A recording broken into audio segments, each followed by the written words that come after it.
Hey everybody, how we doing out there today? Thank you for joining me on a Friday, on a freezing Friday out here in Northern Virginia, DC area. We've got snow on the ground. I'm sure up in Canada there's snow, and I'm sure in Pennsylvania there's snow, Pittsburgh, all over the place. What's going on, Lisa? How you doing? Mark, how are you? Good to have you here. Becky, good to see you in here. Sue, how are you? Great to have you. And good luck, yes, with the furnace repair, Mark, for sure. Great to have you guys. We got a great show today. Got a lot of stuff to talk about. Lots happening. I feel like it's been forever. I feel like it's it'll go well. I'm sure it'll go well. I pray for you. But I feel like it's been forever since we were last live because it was before Thanksgiving for our Friday night live. Right now we did it right after Friday, right after Thanksgiving. But it feels like a long time for some reason. I don't know. Anyway, yeah, it does feel like back in New York. Trust me, but Buffalo's 10 times worse. That's for sure. So we'll wait a couple minutes here, let everybody trickle in. But tonight we're going to be really talking about a couple great things, great stories, right? We've got a leadership profile today on Travis Kelce. And obviously, this is, he's with Taylor Swift. I think that's his fiance now, is Taylor Swift. So we're going to talk about Travis Kelce, because we're breaking down his evolution from a suspended college kid to a Super Bowl legend to a global superstar, literally right now, and what it takes to keep leading at the highest level when you reach that. Because, at some point, he's going to have to transition from playing ball as well, too, right? His brand building, his leadership, how he stepped up from a kid that was, getting suspended in college, that his older brother, I think it's Jason Kelsey, had to go to bat for him at the University of Cincinnati and convince the coaches not to cut him from the team. Okay, to all the way to where he is now, a big leader with Patrick Mahomes on the Kansas City Chiefs. Obviously, I hate the Chiefs because they play Buffalo and have beaten Buffalo a lot. Not this year though. Bills are on the warpath. Took it to them this year pretty good, but they have destroyed the Bills' Super Bowl hopes for many years, and so I'm not doing this out of love. I'm doing this out of practicality because I think he actually has a really good story to tell, and I think it'll be worth us diving into. So, all right, if you guys don't know who I am, I don't know who I am either, so you're out of luck. But no, it's great to have you here, Ben Pappas. You can see my bio on YouTube. Served time in the Marine Corps, retired Marine Corps officer, was commander in the infantry, commander in Force Recon as well, too, platoon commander, and commander in MARSOC as well, the Marine Special Operations Command. I'm a Marine Raider as my military occupational specialty, my MOS, and did a whole bunch of other stuff too. Served time as a diplomat in the overseas and interagency. Have a good idea what's going on there as well too, and a lot of international action going on, international relations and U.S. foreign policy. And so we're also going to be talking about breaking news in the U.S., but then also in foreign policy and going on around the world too. What's going on with the war in Ukraine and Russia? What's going on China, U.S., Taiwan? We're going to talk about U.S. things like the Epstein files. We're going to talk a little bit about President Trump's conflict with Ilhan Omar, the Somali-born congresswoman who is a U.S. citizen, and see what that's all about, what's going on there. And then, of course, we will cover the boat strikes that have been happening a bit in Venezuela and talk about some of the breaking news there. And then also, we're going to go into, of course, your favorite part, my favorite part, the leadership lessons of South Park, of course. And we got some really good ones tonight. I've only half watched them, so I'll be reacting real time with you guys. That's going to be hilarious. So we're going to have a good portion of comedy and satire tonight as well, too, where we will actually be also watching another clip after that. So a good portion on that. And it's great to have you guys here. Everybody's trickling in. Great to see everyone. Thank you for spending your time. Nick, go Bills. That's right, Nick. What's going on, brother? Good to have you. Yeah. Hey, I hear you, man. I'm with you about Kelsey and Swift, but I think Travis Kelce has a good lesson there. Mish Florida ABN 70. I don't know how to say your call sign, brother. Yeah, as far as that goes, I think Travis Kelce's leadership story is a good one. Okay. He just happens to be with Taylor Swift, but clearly a warrior on the field. He's got a good arc of a fall, his rise, his fall from grace, his rise, and his current leadership. And obviously, he's really mega famous now because of, who he's with, but we're not going to talk a whole lot about that. We'll talk more about him reinventing himself and his rise to leadership. So, all right, let's get it going here. Let's get into Travis Kelce and what he is all about. Okay, so we're going to talk about his early screw up and how he rebuilt trust with his team, okay, all the way back in college. Also talk a little bit about in high school how, he didn't have a whole lot of offers either. How many times have we heard the story? Josh Allen from the Bills, same thing.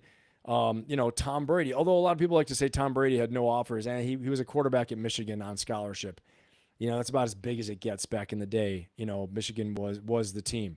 But then in college, from college to the NFL, Brady was a last pick in the NFL draft, 6th round, right?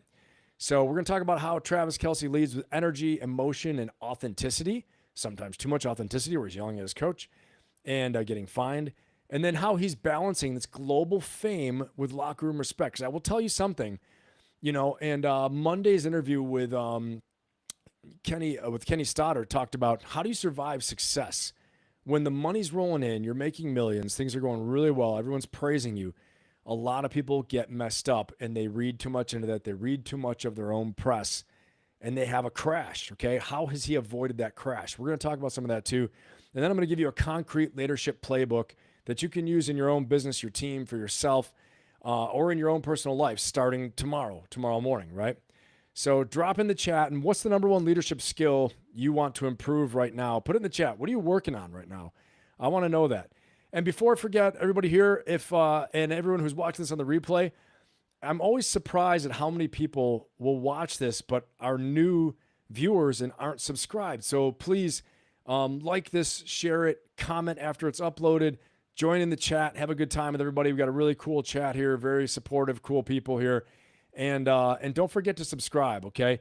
And I break this into chapters later so you can share small segments as well too. But like, subscribe, share, comment, all that stuff. And thank you for being here. I appreciate your time and let me do what I love. Let's get to it. We're gonna watch this first video. It's actually a really good video. It's probably the only video I have for Travis Kelce, but they do a really great job. And I'm gonna give credit where credit is due to these guys that created this. It's a really great snapshot of who he is and what he's been through. Let's do it. Here we go. 2 rings, hundreds of millions of dollars in earnings, Taylor Swift on his arm, Travis Kelce stays winning. But the future Hall of Famer was not always at the top of the food chain. Before the Chiefs and the corny Campbell soup commercials, Kelce nearly missed his chance to make it to the league. In fact, he was kicked off his college team for failing a drug test. In his early days, Kelce was closer to an anti-hero than an Ohio football icon. But as NFL defenses know, you can't deny a guy like Kelce. This is the story of how a 2-star recruit became the greatest tight end ever. You ready? Boom! Bow! Woo! Whether they like it or not, NFL fans now see Travis, his brother Jason, and the Kelce family all the time. They're now football royalty. But back in 1989, when Kelce was born, they were just an average Cleveland Heights, Ohio family. However, the wild side of Travis was apparent from a young age. He once told the story of how he got kicked out of preschool. Because during playtime, we were playing checkers. I kept winning, and the teacher told me, Travis, you have to share. And I said, no, I don't, and threw the chair that I was sitting in at her. In high school, all right, wait a second. I heard him say, born in 1989. Man, I'm feeling old right now. Born in 1989. What the hell? Anyway, all right, I know maybe one or two of you out there are feeling the same, and maybe some of you are feeling really young. So, but yeah, pretty funny. All right, let's keep it going here.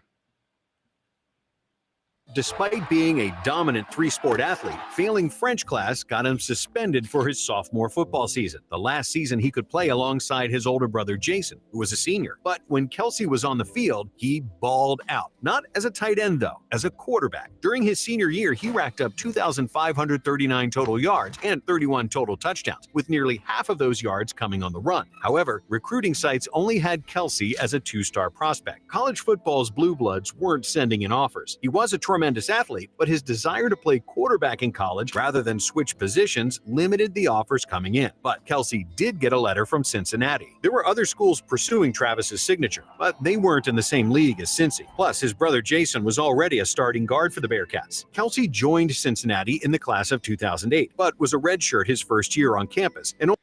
All right, so we got a little picture early on of, who Travis Kelce is, and we'll get back to this in a second. But you see early on, right? He didn't have any offers coming in. He luckily got signed by Cincinnati. That's a big deal. It's Division 1A football team, right? Back in the day, Cincinnati wasn't that great of a Division 1 team, honestly. Could they play pretty well? Sure. But I mean, we're not talking in the level of like a top 10 Power 5, top 10, top 20 team. They were a Division 1 program with really great athletes, like any Division 1A program, scholarship athlete team has. And for who he is right now, just like Tom Brady, right? You didn't see it coming. Just like Josh Allen, the same thing from the Buffalo Bills. Josh Allen, greatest quarterback of all time, possibly, because he's the Buffalo Bills quarterback. But you didn't see it coming. So again, there's something to be considered there for the power of the mind, the power of your will, what your goals are, the power to improve. We talk a lot about on the channel about growth mindset too, that just because you can't do it now means you can't do it yet. Doesn't mean you can't grow into new skills, new abilities. You can't refine yourself. You can't learn new habits, because it sounds like Travis Kelce was also shooting himself in the foot. And he was also playing in a position where he could dominate in high school, but at the next level, they knew that this wasn't the best use of his talent, but he didn't want to see that. I will say sometimes you got to take a look at the feedback you're receiving from really great experts. And if they're telling you something that could benefit you to make some changes, it might be something you want to listen to, right? Of course, you got to make the decision. You got to go with your gut. But especially in the case with like football coaches, and I've heard other stories as well too, where Steve Young, legendary quarterback from the San Francisco 49ers, Steve Young was told, you have to switch to defensive back, because the coaching staff that recruited him to become the quarterback for BYU behind legendary quarterback Jim McMahon from, the Monsters of the Midway, Chicago Bears, was it like the 82 or 86 Chicago Bears with the Fridge Perry, Mike Singletary, Walter Payton, Jim McMahon, legendary quarterback that, broke himself on these crazy runs. He was the backup behind Jim McMahon at BYU, but the coaching staff told him, you need to switch to DB, son. You can't defensive back, okay, which is on the defensive side. Very fast guys, some of the best athletes on the field, if not the best. And so it's a compliment, but they said you're so fast, but you got to go to DB. You're not a quarterback. You're too small. You don't have this. You don't have that, because, they wanted these really tall quarterbacks that could shoot over the top of the defenses with big and long arms, stuff like that. And he said no. And so what he did is he threw, as the legend has it, he threw like 10,000 throws in the offseason. And he showed up for spring practice. He earned himself a position as a sixth string quarterback, the number 6 quarterback on the team. Okay. And they said, we'll keep you as a quarterback, but he had like no hope of playing. Little by little, he worked himself into it. So I'm saying there are two sides of the coin, right? Where, and Travis Kelce fit in exactly with this story that I'm telling about Steve Young from the 49ers. Okay. Who was the backup to Montana then again. And he had to prove himself all over again in the NFL. But Steve Young went ahead and worked himself in the position. Travis Kelce tried to do the same path, as we'll see in Cincinnati. We'll watch some more of the video. But what actually happened was that, because he got into trouble, it actually may have been the thing. And listen to me, this is super important. The trouble that came to him may have been the thing that created the greatness. And here's why. Okay, here's why. If he hadn't have gotten in trouble and failed this drug test in Cincinnati, I'm giving away the goat a little bit here. I'm giving away the story. He never would have been benched, never would have been in trouble. He never would have had his ego deflated enough, and he would have been scared enough where he was just, hat in his hand saying, mother, may I, coaching staff, what do you want me to do? Just so I can stay, I'll do anything you want. Okay. And they said, we want you to play tight end. So play tight end he did. And the rest is freaking history. Think about that for a minute. Okay. He was forced to listen to what they wanted him to do. And he wasn't even going to be a starter. He was just going to play tight end. They said, you're better at this. And next thing you know, it's all history, right? So again, I've always said it before, the Lord works in mysterious ways. Okay, the universe works in mysterious ways, however you want to slice it, all right? And a lot of the times, if you don't quit on yourself, even though there's serious change, you can make some amazing things happen despite setbacks, despite adversity. That's what he did. All right, let's keep watching. I'm going to get all pumped up here. You can see why I picked this story, right? It's not about Taylor Swift, damn it. It's not about, this is a ball player. It's a good story, right? And he just happens to be with Taylor Swift. I know nothing of Taylor Swift, but I know she gets clicks, so that's why she's in the thumbnail. Haha, let's go. Here we go. Keep on going here with this story. All right, let's keep watching here.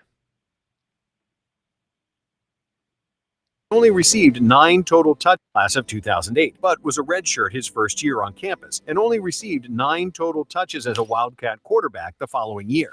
While a slow start isn't ideal, at least Kelsey still had 3 years of eligibility. But failing a drug test for marijuana the following offseason put his entire football career in jeopardy. Travis was suspended from the team, and his scholarship was revoked. He was left without anywhere to live and wondering if he would ever get a second chance on the field. It's Kelsey's brotherly connection that likely saved him from outright being removed from the program. Jason took his brother under his wing, cramming another bed in his room so Travis had somewhere to stay and helping him with food. Behind the scenes, Jason also put his own name on the line, advocating for Travis and talking to several Bearcat coaches on his behalf. I don't know what the heck he told him. I don't know what he said. Jason's efforts worked. Travis was able to return to the team the next year, but his return did not mean he started making a bigger impact. In the 2011 season, Kelsey only made 13 catches. However, he had accepted his... All right, and so going on with this, okay, going on with this a little bit more, you can see that his brother played such a key role in saving him. You saw Travis getting choked up there, right? Travis Kelce, you saw him getting choked up about the role his brother played in saving him. He failed the marijuana drug test, right? So his scholarship was revoked. Think about this. When you get a full scholarship, okay, I was a college football player, okay, played at the U.S. Naval Academy. I had a scholarship to play there. I never would have gotten in that school out of high school had I not been a good football player, okay? And they recruited me to play football. I got recruited by a few different teams. College teams had a few different offers. I chose to play for Navy, to go to the Naval Academy, and here I am. The rest is history for me too. But what I want to say is that, you look at the emotion he has because he realizes he was at such a point where he had no place to live. He had no more future. No other team is going to take you if you got kicked out for drugs. I'm just here to tell you. It's not like today where they have a transfer portal, all the stuff like that, social media. You can learn more about a person. Back then, they would have reached back out to the coaching staff and said, what's the deal with this guy? Drug failure. Get him out of here. He's a troublemaker. He'll never play again. There are some amazing athletes, better ball players even than some of the NFL players who never make it because they had personal problems. Okay? You all know some story about somebody like that. And all the talent in the world, but they can't translate it. They couldn't manage themselves. They're not coachable. Okay? So it's a key for everyone out there. Everyone out there, you got to be coachable. Okay? If you're so hard-headed that you can't follow the rules, you're going to shoot yourself in the foot and you're going to lose the opportunity. Travis Kelce was very lucky. His brother talked to them. You see him getting choked up.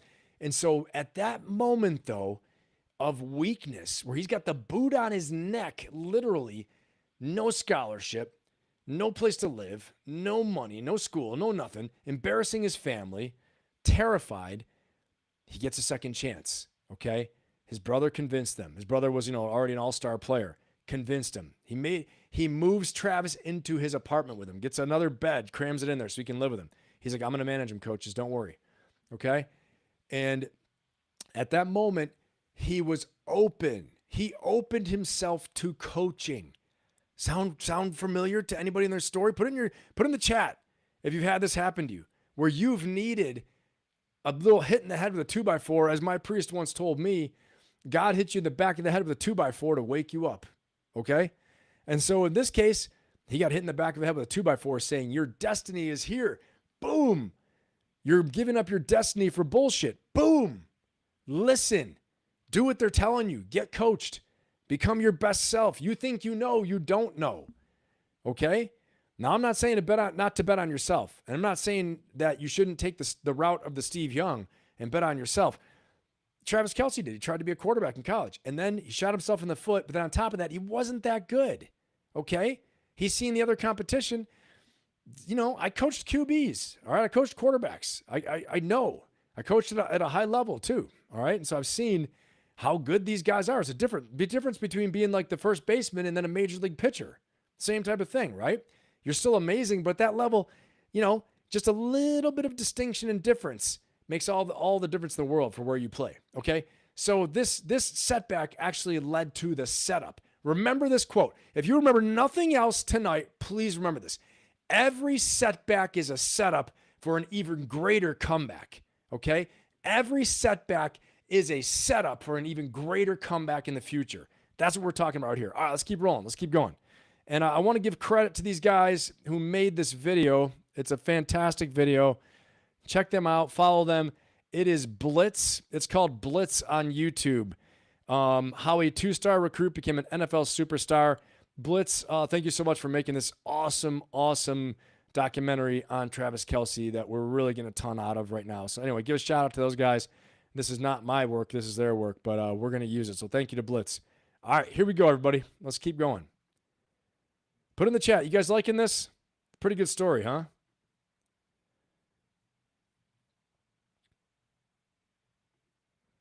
Let's keep rolling. All right, here we go. Role as tight end going season, Kelsey only made 13 catches. However, he had accepted his role as tight end going forward. With just 1 year left of college eligibility, his pro prospects looked bleak at best. He had barely played, got in trouble, and essentially had one season to prove. Did you guys hear that?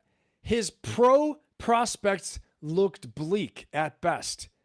So we see him now as Taylor Swift's boyfriend, right? Multi-gazillionaire, fashion icon, what is he, 4 or 5-time Super Bowl champion, record-setting tight end, all these things. This is where he came from. Again, I put it in one of my shorts this week on YouTube, my YouTube shorts, little reel, little video. Your past does not determine your future. Because of your past does not have to be your future. This guy's a living example. That's why I'm covering him, okay? This is the reason why. So now you guys get it, right? Let's keep going. His worth. But in 2012, he finally had his coming out party. Kelsey caught 45 passes for 722 yards and 8 touchdowns, becoming a focal point of the Cincinnati offense. His size and speed already made him an interesting NFL project, but coaches just needed to see him put it together on the field. Kelsey finally delivered. It's hard to say how high Kelsey could have been drafted without the failed drug test. I mean, obviously, everyone has the hopes of being, maybe a first-round pick. I was dreaming big. He could have been a first-round pick, but those red flags stuck around through the 2013 draft process. Again, don't shoot yourself in the foot. Young people out there, don't shoot yourself in the damn foot. If you can go through life without shooting yourself in the foot, don't do it. Middle-aged people out there, don't shoot yourself in the damn foot. People that are older than middle-aged, don't shoot yourself in the damn foot. You got a lot of life to live right now, okay? And with the leveraging of technology and all these things like that, we don't know how far we can go, okay? You can go so far through the leveraging of technology. You can live much longer, all these things like that. We're going to talk about AI later. I've got an AI segment today for you guys. Okay, we haven't done this in a while. But you're going to see that people are probably going to be living to 100 on average very soon within our lifetimes, okay? That's a huge jump. It's like a 22-year jump in the average lifespan because of AI, because of medical technology advancements, all these things like that, okay? So again, if you're 60 right now, I heard it said by this one entrepreneur, due to all these tools and technology out there, he said, I feel like I'm in my 20s. I have more opportunity now at 60 than I did in my 20s because of all this that's going on. Super empowered. I mean, look at me on YouTube. I can reach thousands of people, millions of people, from my home, okay, from my office. You can email people, you do all these things like that, okay? Anyway, it goes on and on and on. Getting back to Travis Kelce, though, okay? He would have been a first-round draft pick for sure had he not shot himself in the foot, had he listened to the coaches, right? All these things like that. Have you had an ounce of humility, and you have to have the attitude. I remember the attitude I was taught to have. My name is Pappas. I'm here to paint, okay? I'm going to do what the team needs me to do. When you take the ego out of it and you put the team first, magic happens, baby. I'm going to tell you, magic happens for sure. All right, let's keep going here. Put in the chat your own experiences with what I'm talking about. Let's roll.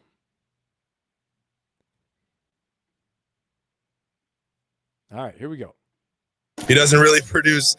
Red flags stuck around through the 2013 draft process. He doesn't really produce until 2012, so may label him a potential one-year wonder. The important thing is one coach and one team did take a chance on Kelsey. It was Wait, did you guys hear that? Hold those on. red flags stuck around. Wait, listen to what they say about him. This is hilarious.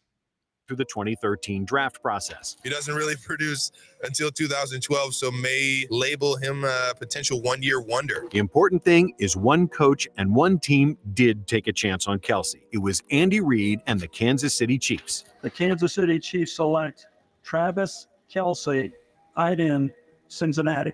But Reid wasn't giving Kelsey a clean slate. In fact, he gave him a stern warning when the Chiefs drafted him. Kelsey once quoted Reid's draft day phone call saying, "Listen, shut up. Are you going to mess this up? Are you going to screw this up for yourself and this team? Can I count on you?" Kelsey answered positively. But Reid demanded that he put his brother Jason, who Reid drafted and coached while with the Eagles, on the phone. When the phone was passed back, Reid's final message was, "All right, we're going to take you, but the minute you start to go astray, I'm going to kick your ass." Jason once again put in a good word for his little brother.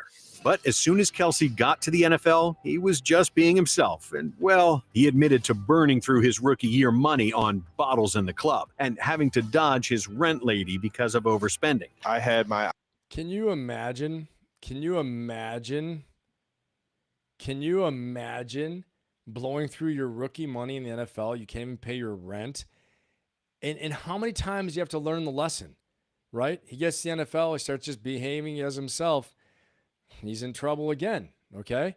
So nothing was written for this guy, right? Nothing was like, oh, his brother was already an NFL player. So you think, for sure, he's got it all worked out for himself. He's got the genetics. He's got the ability. He's got the athleticism.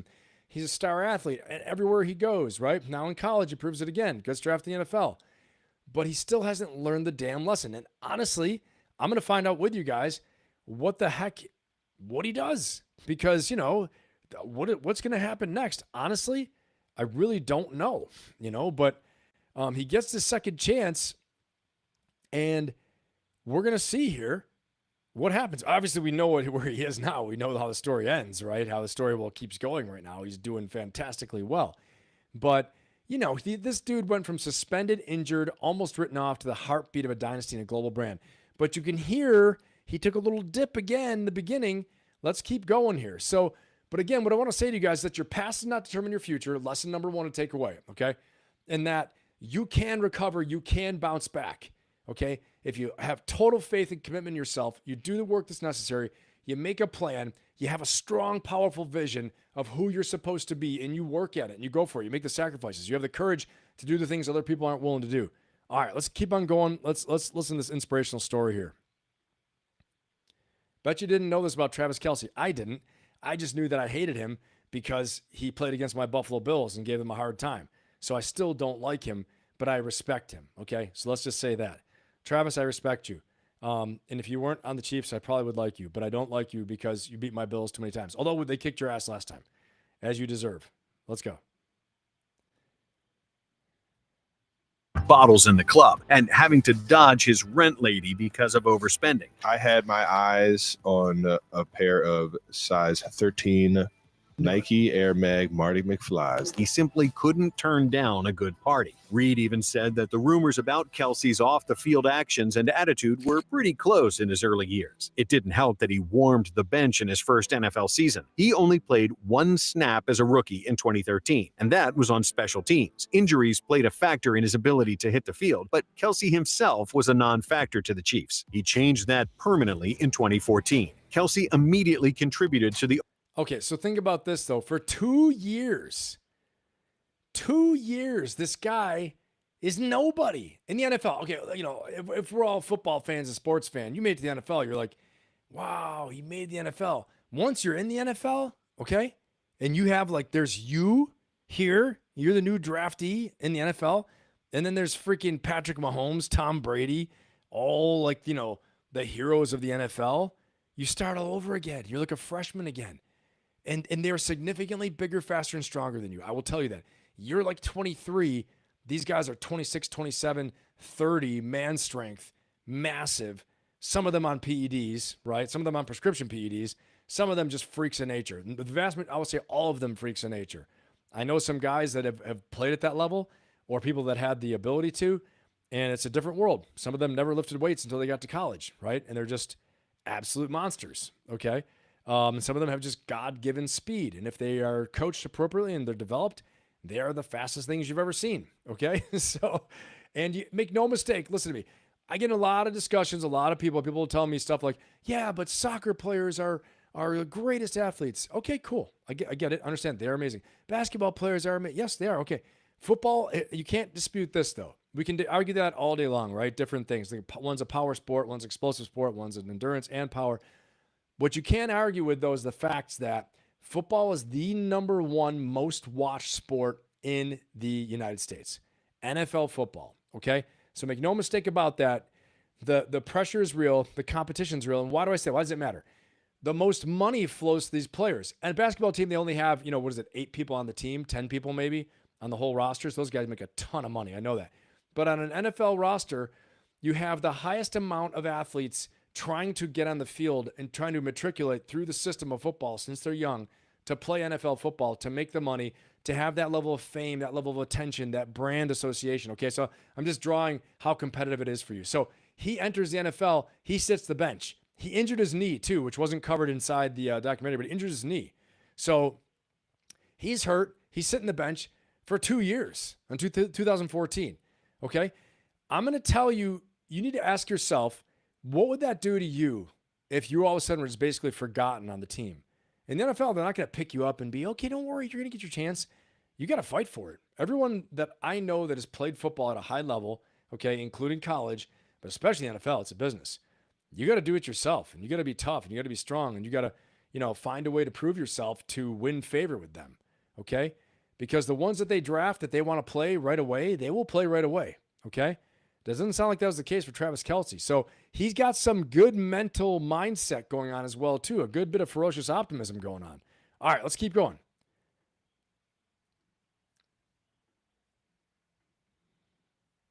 Here we go.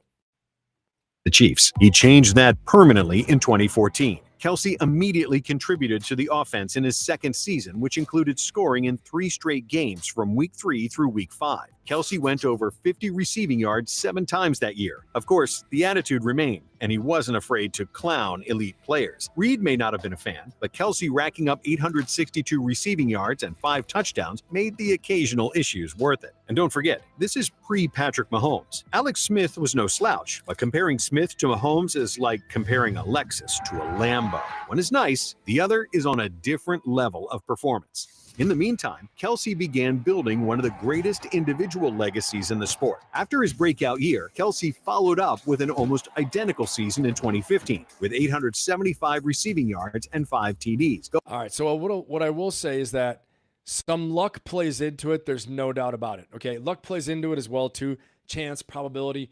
Now, how do we deal with chance and probability in our lives, and how to get ahead without just saying, oh, he got lucky, or oh, they're so lucky, or oh, I have no luck? You position yourself into the place where will allow you to get the most bites at the apple, the most opportunities, the best chance at having luck come your way, okay? This is when preparation meets opportunity. Now, think about this. If Patrick Mahomes already had arrived, think about this hypothetically, okay? And put in the chat what you think. Picture this. Patrick Mahomes is already there. They're already amazing. Kelsey shows up, doesn't play for 2 years. They win 2 Super Bowls with the old tight end. He's done. So you can ask yourself, was it Travis Kelce or is it Mahomes? My bet's on Mahomes. I hate to tell you. You probably could find a lot of tight ends to be really good. There's only one Gronk. Gronk is Gronk. He's still the best of all time, in my opinion. Travis Kelce he's amazing too. He's amazing. But what I'm saying is that, could you find another guy or a couple of them to, yeah, you probably could. So the preparation, he earned the starting job before Mahomes comes. Then Mahomes comes. The guy throws the ball like this. The guy throws the ball like this. No one can tackle him. He's running all over the friggin' place. I hate you too, Patrick Mahomes, for beating my Bills. I hate him, okay? I respect him. If he wasn't on the Chiefs, I'd probably like him. But I hate him too. He's on the Bills. He's not on the Bills. What am I saying? He's an enemy of the Bills, okay? So until he leaves the Chiefs, I hate you too, okay? That's just how it has to be, guys. You don't understand. Unless you're from Buffalo, you don't understand it. But all my Buffalo people, you understand what I'm saying. And I got to stay true to the Bills and to the Bills Mafia. So what I want to say is that this could have been him just setting himself up, and then he gets the big lucky break with the greatest quarterback possibly of all time showing up. Possibly. I'm just saying. You guys put in the chat what you think. Is Mahomes the greatest quarterback of all time? Is he going to beat Brady? Might be. He might do it. Okay? He's got everything's going his way, and this season's not so good, but how many Super Bowl seasons do you need? The guy's unbelievable. So, what I'm saying to you is that in your life, in my life, in our lives, if we can have our preparation set us into a position that lets us be in the position where the highest chance of something lucky happening to us, and I don't mean in a casino, don't go to the casino. That's not what I'm saying. I see you guys, that's what you're thinking. I'm not saying put yourself in the casino where the highest chance of luck can happen, okay? I'm saying in your business, in your career, set yourself in to the place of where the highest chance, the highest probability something good can happen to you is going to be. Okay, and that's what he did. He won the starting job. It's the best place he can be. He's a starting tight end in the NFL and in the Kansas City Chiefs. They were pretty good. Patrick Mahomes shows up. Now it's all going to change. Let's keep watching. Let's keep going. All right, here we go. But you see what I'm saying? Luck is when preparation meets opportunity. Clearly, he worked to get lucky. You can work to get lucky. I can work to get lucky. But if you're just hoping to get lucky, okay, let's say the zone of luck is here. This is the zone of luck where you've seen historically all the lucky stuff happens right here. And you're over here, I'm waiting for someone to pick me up in their car and drive me to Lucky Land and be here. Oh, God. I'm over here waiting outside the friggin' lucky zone. You got to drive your ass into the lucky zone, and then maybe something lucky is going to happen to you. That's how it's got to be. All right, let's keep going. Here we go. All right, let's see what else happens here. So he's positioned himself to be ready for Mahomes showing up. Here we go. Identical season in 2015 with 875 receiving yards and 5 TDs, going to the Pro Bowl now for the first Mahomes time. shows up. Kelsey earned a sizable chunk of change by just making it to the NFL, but the real money rolled in after that second impressive season. The Chiefs were convinced by his play after 2 impressive seasons, throwing down a whopping 5-year, $46 million contract. Kelsey had made it. Damn, that's pretty big right there. Whoa, that's pretty amazing. 46 million, 5 years. What does that work out to be? 8 point something per year. Not bad. Not bad. Not bad. Preparation is luck is where preparation meets opportunity. Let's keep going here. And of course, who shows up? Patrick Mahomes. Let's keep going. But he was just getting started. The dollars immediately translated to production. The Chiefs' TE hit another gear the following season, cracking the 1,000-yard mark for the first time in his Oh, man, maybe Mahomes didn't show up yet, and he's already doing this stuff. Wow. Okay, let's keep going. NFL career with 1,125 yards and 4 scores, also making the All-Pro squad. He was making plays every week. The Chiefs were making the playoffs every year, and the era of Kelsey being a potential liability was far behind him. But they were still missing an elite QB to become a true Super Bowl contender. Then, in the spring of 2017, they took a leap of faith by drafting Patrick Mahomes. In the 2017 NFL Draft. Okay. Now I can see the whole story clearly in front of me, as you guys can too. Okay, and imagine this. 2012, he gets his shot. You get your shot, I get my shot. We work for 2 years. Okay, yes, he's in the NFL, but for 2 years, he's not even playing. Do you know what the average lifespan for an NFL player? The average lifespan for an NFL player is 3 years, and they're out, usually injured. He already had the injury, the knee injury, okay? We didn't even cover that yet. He had a knee injury, had a surgery, the whole thing, okay? His first year in 2012. So then 2013, he's not playing. 2014, he starts making an impact. 15, he kicks ass. 16, he kicks ass, right? He's like on fire now, but for 2 years, nothing. And for 3 years after that, so for 5 years, there's 2 years of nothing. He gets a chance to start. He does something.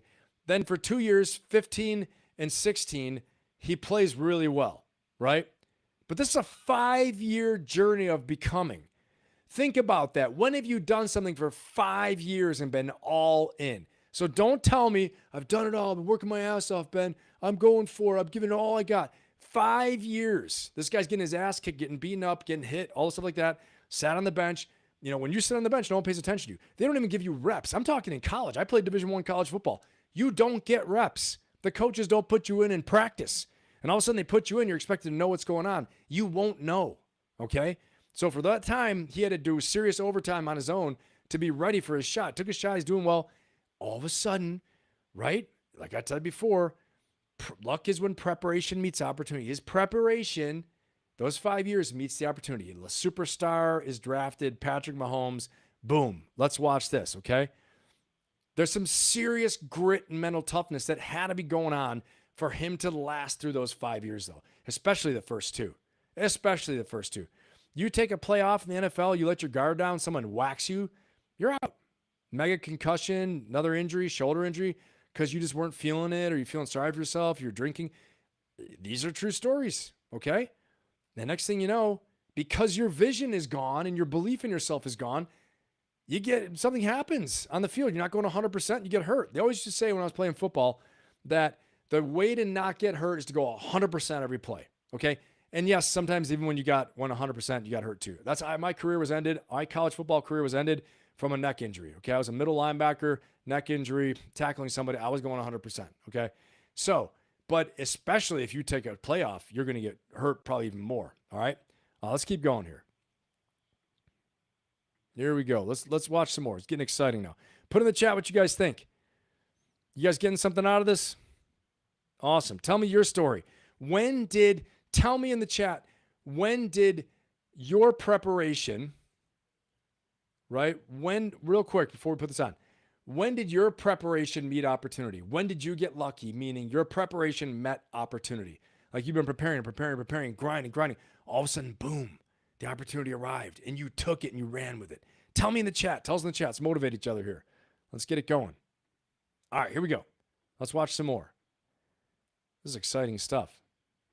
QB to become a true Super Bowl contender. Then, in the spring of 2017, they took a leap of faith by drafting Patrick Mahomes. In the 2017 NFL Draft, the Kansas City Chiefs select Patrick Mahomes. And everything changed. Whoa. Reed rolled with Alex Smith one more time in 2017, and that was just fine with Kelsey. He again passed the 1,000-yard mark and made his third consecutive Pro Bowl. But despite the individual success, the team was still falling short in the playoffs each year. Over Kelsey's first 4 seasons with Kansas City, the team's regular season record was 42-22. And despite making the playoffs in 3 consecutive seasons, the Chiefs had just 1 win to show for it. Smith and the Chiefs roster were good enough to win games, but not good enough to go the distance. With Mahomes taking over the starting role, Kansas City fans only hoped that the offense would ignite. But anyone that watched knows what happened was more like an explosion. Mahomes threw for 5,097 yards and 50 touchdowns, and nearly every Chiefs skilled player had an impressive campaign that year. But Kelsey was a monster. He set career bests with 1,336 receiving yards and 10 touchdowns. Mahomes had one of the greatest debut seasons in NFL history, and Kelsey was establishing himself as the best tight end in football. The Chiefs won another division title, but getting over the hump in the playoffs was still the itch Kansas City and... All right, let's stop it there for a second. Again, Patrick Mahomes throwing for 5,000 yards. His preparation met opportunity in Patrick Mahomes. And that was the luck he needed. That was the lucky break, okay? Make sure you are at the top of your game. And you got to know that it's coming. You got to know that your breakthrough is coming. Whatever the breakthrough is you need, right? Whether it's financial, it's in your career, it's in your business, it's creative, it's your writing, it's in your health. It's coming. You got to do your part. You got to do your part. Make sure you are here humming at this level, man, with grit, with enthusiasm, in a high power state. Your energy and your attitude, your mindset, your vision, everything is here so that when the opportunity comes, you're ready to seize it. You seize it and you do more than you've ever done before, okay? You go further than you've ever gone before. This is why I'm talking about him, okay? Because he wasn't the story of, he was the all-time winner, right? He wouldn't go from All-American in high school to All-American in college to, he's just this monolith. He just, big, thick neck guy. Those pictures. Ben Pappas, I'm from East Elementary School. You know what I mean? It's so he had a real arc like this. And if you notice, most of the greats do. Most of the greats have some stuff like this going on, okay, until they hit that peak and they keep going. Now, could they have done it like this and stayed there? Yes, right? Yes, they could. But the stories don't always work out that way. All right? And we'll keep going on here in a minute. But I want to make sure I review a few things about him, okay? So I want you to remember that your worst mistake does not have to be your identity. your worst mistake, your last mistake can be your greatest teacher, okay? Let the seeds of yesterday's failures plant the seeds for tomorrow's victory, okay? Yesterday's failures will plant the seeds of tomorrow's victories. And make your last mistake your greatest teacher. Your worst mistake doesn't have to be your identity. And you can see that with Travis Kelce. All these themes fit, okay? I mean, he lost a full season to a failed drug test, right? So he's already set back a year in playing, okay? And that could have been the end. And when you hit a fork in the road of adversity, like when he failed the drug test or he got injured his rookie year in the NFL and he was sat down on the bench, they benched him anyway, injury and no injury, right? You come to a fork in the road. Double down on the dumb decisions and on a negative attitude and seeing your life is over and the path you're on is over, or you rebuild trust and you rebuild yourself brick by brick. But you've got to come up with what that vision is and you got to make a decision on what you're going to do. I mean, I will say one thing for sure, in combat and in business, you don't trust words, you trust patterns, right? We look at pattern recognition. We look at changing habits, systems, things like that. We want to go for high percentage shots. When the stakes are so high, you can't just go willy-nilly in there and hope for the best. You need to systematically squeeze out the uncertainty. Like I was telling you, you want to be in this area, you want to be in the luck zone here, right? Put yourself in the highest probability luck zone possible so your preparation will meet opportunity and you're not out here hoping for someone to pick you up and give you a ride to the lucky zone. You're gonna bite, fight, scratch your way to get in that luck zone. Move yourself in the luck zone, okay? Where your preparation will meet opportunity, okay? And so, I want to say is that what's the time you had to rebuild trust? Or what's the time you had to rebuild yourself after a fall, after something happened? Put that in the chat. Put one sentence in the chat. Let's keep this going. Let's all try to learn from each other here, okay? And something else, he has an obsession with the craft. He was obsessed with route running for those 1,000-yard seasons. Again, his preparation was amazing. And this is important because one of the big lessons that leaders don't just show up on game day. They dominate the boring reps in the silent work, okay, the lonely work. Leaders do the lonely work when no one sees them, okay? Greatness is built in silence. Greatness is built in the shadows. Greatness is built in the lonely work away from everybody, okay? So, I think you just got to be better and you just got to have no excuses and rebuild. This is the same thing you heard from Travis Kelce. I just got to be better. No excuses. No blaming the play call, okay? That's real leadership jiu-jitsu right there. When it's good, remember this, when it's good, you point to the team. When it's bad, you point at yourself, okay? That's a good point for leadership, that you'll win over a lot of people, okay?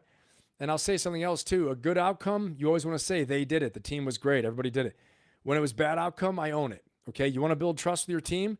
That's one of the things. Let your teammates shine. I don't care how big of a team you have, a small team, you have peers, you have people you're leading, let them shine. And when it's a bad outcome, it's on you, okay? Good outcome, you praise in public all the people that contributed to it. This is basic stuff in football, right? But it's really hard to do in business and in your career and other walks of life. But you will earn so much trust with the people on your team when you do stuff like that, okay? It's so important. And I do want to say this, though. Some people think leadership means that you have to be loud, you have to be out front, you have to be charismatic. You don't have to be, okay? Leadership can be controlled intensity. Leadership can be strong professional will. You can be quietly confident. You don't have to be like Travis Kelce or these other people, okay? Be yourself. Very, very important. All right, let's watch a little bit more, but put what you are in the chat too. Are you a high energy leader, outspoken, or are you one who's more like, you do what you say, you keep your word, you set the example, you show up, you stay longer, you let people see you sweat, and you have people's backs in a quiet, confident way. Okay, put that in. Let's get it going in the chat a little bit here. And all right, we'll watch a little bit more of this. We're almost done here. I'm going to transition into some more fun topics. No doubt about it. No doubt. We are marching towards the leadership lessons of South Park, of course, which is why we're all here, which I fully know. Okay, here we go. And Kelsey could not scratch. With Mahomes, their chances felt stronger than ever. And when the Chiefs dominated the Colts 31-13 in the divisional round, all I can say is real quick, everybody, real quick. This is serious, okay? Really serious. They better not show my Bills getting beaten. I don't know what's going to happen. I might take this camera. I might throw this whole room apart, okay? If that happens, I'll get back on. All right? If you see all of a sudden a scramble, like shit goes nuts, That's because they showed the Bills. All right. Camera might go off. I'm going to try to control myself. I'm going to do some deep breathing right now. All right, let's keep going. I can't make any promises, though, if they show the Bills. That's all I can say. Tom Brady and the Patriots awaited them in the AFC Championship. What better way to claim the AFC throne than by beating the dynasty currently sitting on it? When the two sides met, it was a movie. Kelsey got into the end zone. Mahomes and Brady dueled, and the game went to overtime. But the Chiefs still lost. For Kelsey, it was even though I hate the Patriots too. Good. Frustrating to return to square one. Another playoff berth, another playoff exit. He was 6 seasons into his career, but still had a losing record in the playoffs. Something had to change. So the Chiefs opened 2019 with a chip on their shoulder and a 4-0 record. Even by Kelsey's standards, he balled out during that stretch, going for 85-plus receiving yards in each game. But despite dominating the first month of the season, the Chiefs would end up hitting a major roadblock midway through the season. Over the next 6 games, Kansas City actually had a losing record. The Chiefs went 2-4, with each frustrating loss coming by a 1-score deficit. Kelsey's production did not falter, but the Chiefs were struggling to win games. All right, so anybody who knows who's played sports or been on a team of some sort, right, is that it is mega frustrating when you're doing your job and you're kicking ass, but the team is losing. And if anyone's played high-level sports, like I can tell you, when your team is losing, there's a dark cloud over everything. Every practice, every meeting, every new opponent you're facing. You start to second-guess yourselves. I've been there, okay? You start to second-guess yourselves as a team. You second-guess your teammates. You start second-guessing the coaching staff. Losing gets in people's heads, okay? And the biggest thing you can do to overcome that is learn how to focus on the small little tactical actions that will create the major results and the cohesion as a team. Because all you can control is flawless execution. If the other team's got more horsepower than you, they're just bigger, faster, stronger, and just as skilled and just as prepared or more prepared, you're going to lose. If they got better athletes, better coaches, they are better trained, they execute better, they're better rested, they have fewer injuries, you're going to lose, okay? So one of the things I think is very important from me playing high-level athletics, I've also coached high-level athletics, okay? I coached a varsity football coach for high school. I also, after my injury in college, was a linebacker coach at the Naval Academy. My linebacker coach wanted me to stay and offered me to stay and coach linebackers, so I did. So I learned a lot from that. I mean, he was the coach. I was an assistant, a student coach, right? But I learned a ton from being around the mindset and what you do in that situation. You focus on the controllables. That's why I always go back. In the Marine Corps, we go to combat. We can't determine what all the variables are. Combat's the most chaotic, competitive environment you can ever imagine. Anything goes. We don't know what's going to happen. But we got a good idea through intelligence. We know they're not going to fly in there with a nuclear bomb and blow us up. Okay, rule that out, right? They're not going to have, they're not going to have like some superhuman alien force come. Rule that out, right? We know what they are. We know what kind of weapons they are. They might have a couple more than we think they do. They might try some tricks, okay? If we can mitigate all those tricks and risks, we focus on what we can control. Just like in football, your first step, not going off sides. Don't give them any gifts. Marv Levy of the Buffalo Bills used to say this. God bless the Buffalo Bills. Okay? Don't give them any gifts. Don't be dumb. Don't be dirty. Don't give them any gifts, okay? You got to run the ball and stop the run. Number 3, he had these rules, okay? My high school football coach, Jerry Smith, used to teach these to us, all right? And so focus on the controllables.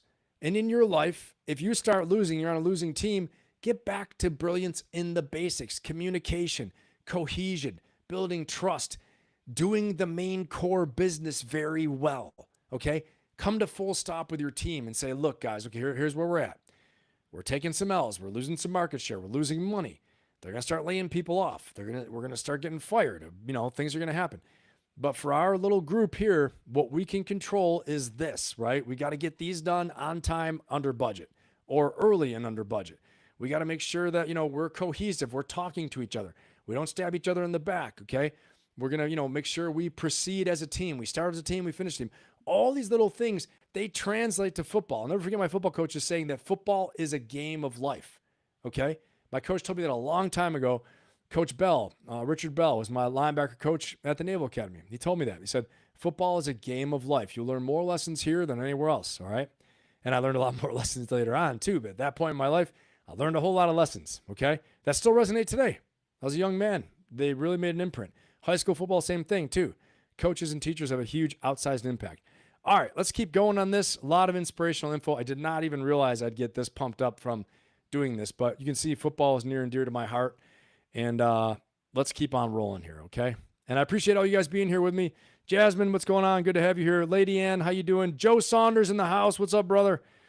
Good to have you here. Sue, Jasmine, I already said that. Let's see who else we got. Give a shout out to. All right, we got a lot of people here. And what's up, everybody? Okay, let's keep going. Here we go. Let's keep on going with this. It's getting exciting now. They're going to win Super Bowl, I think. Core deficit. Kelsey's production did not falter, but the Chiefs were struggling to win games. As any NFL fan knows, even good teams lose games, but they don't lose many. And over the final 6 games of 2019, the Chiefs roared back, and Kelce balled. He finished the season with 1,229 receiving yards and 5 touchdowns, and Kansas City were again the AFC West champs, just 3 wins away from hoisting the Lombardi Trophy, and it didn't take long for Kelce to make a dramatic impact in their playoff campaign. Against the Texans in the divisional round, Kelce had a legacy-defining game with a jaw-dropping 10 catches for 143 receiving yards and 3 touchdowns. He had taken games over before, but never in the playoffs, and never quite to that extent. His first 3-touchdown game of his career came in a huge 51-31 comeback win, and the Chiefs were cruising into the AFC Championship. Kelce was quieter in the box score that week, but KC still beat the Tennessee Titans 35-24. Finally, in his 7th NFL season, Kelce won multiple playoff games in a single. All right, I want to say a couple things, right? You see his demeanor. You see him pumping up, pointing to Patrick Mahomes like it's all him, right? We talked about this. Let them shine. He's building trust in the team, making the team cohesion, esprit de corps go up by pumping up his teammate Patrick Mahomes, who's a couple years younger than him, right? Who came in 2017. He's 5 years behind him. So he's only, you got to think Patrick Mahomes at the time was like 24. And here's Kelce is like, what is he, 27, 28, maybe 29? He's roughly the equivalent of a senior to a freshman, okay? So that's a big difference in NFL time. So even if Patrick Mahomes is so magic, it takes good leadership to bring the best out, build the trust, let everyone know you trust him. He wasn't Patrick Mahomes, the magic man, just yet, right? He's doing amazing things, but he hadn't won a Super Bowl yet, okay? And you can see the leadership on the sidelines, how Kelce evolved as a leader from the clown and jokester staying out all night, not paying his rent. Now he's like, motivating everybody on the sidelines, taking a leadership role. And I want to say one last thing that you can put into your own personal toolkit for tonight, okay? And again, another football thing I learned from football. This is my football night tonight, right? I'll probably have some more of these. Big-time players make big-time plays in big-time games. I'm going to say it again. You want to be a badass? You want to be legendary in your work, in your family, in whatever you do, okay? Remember this.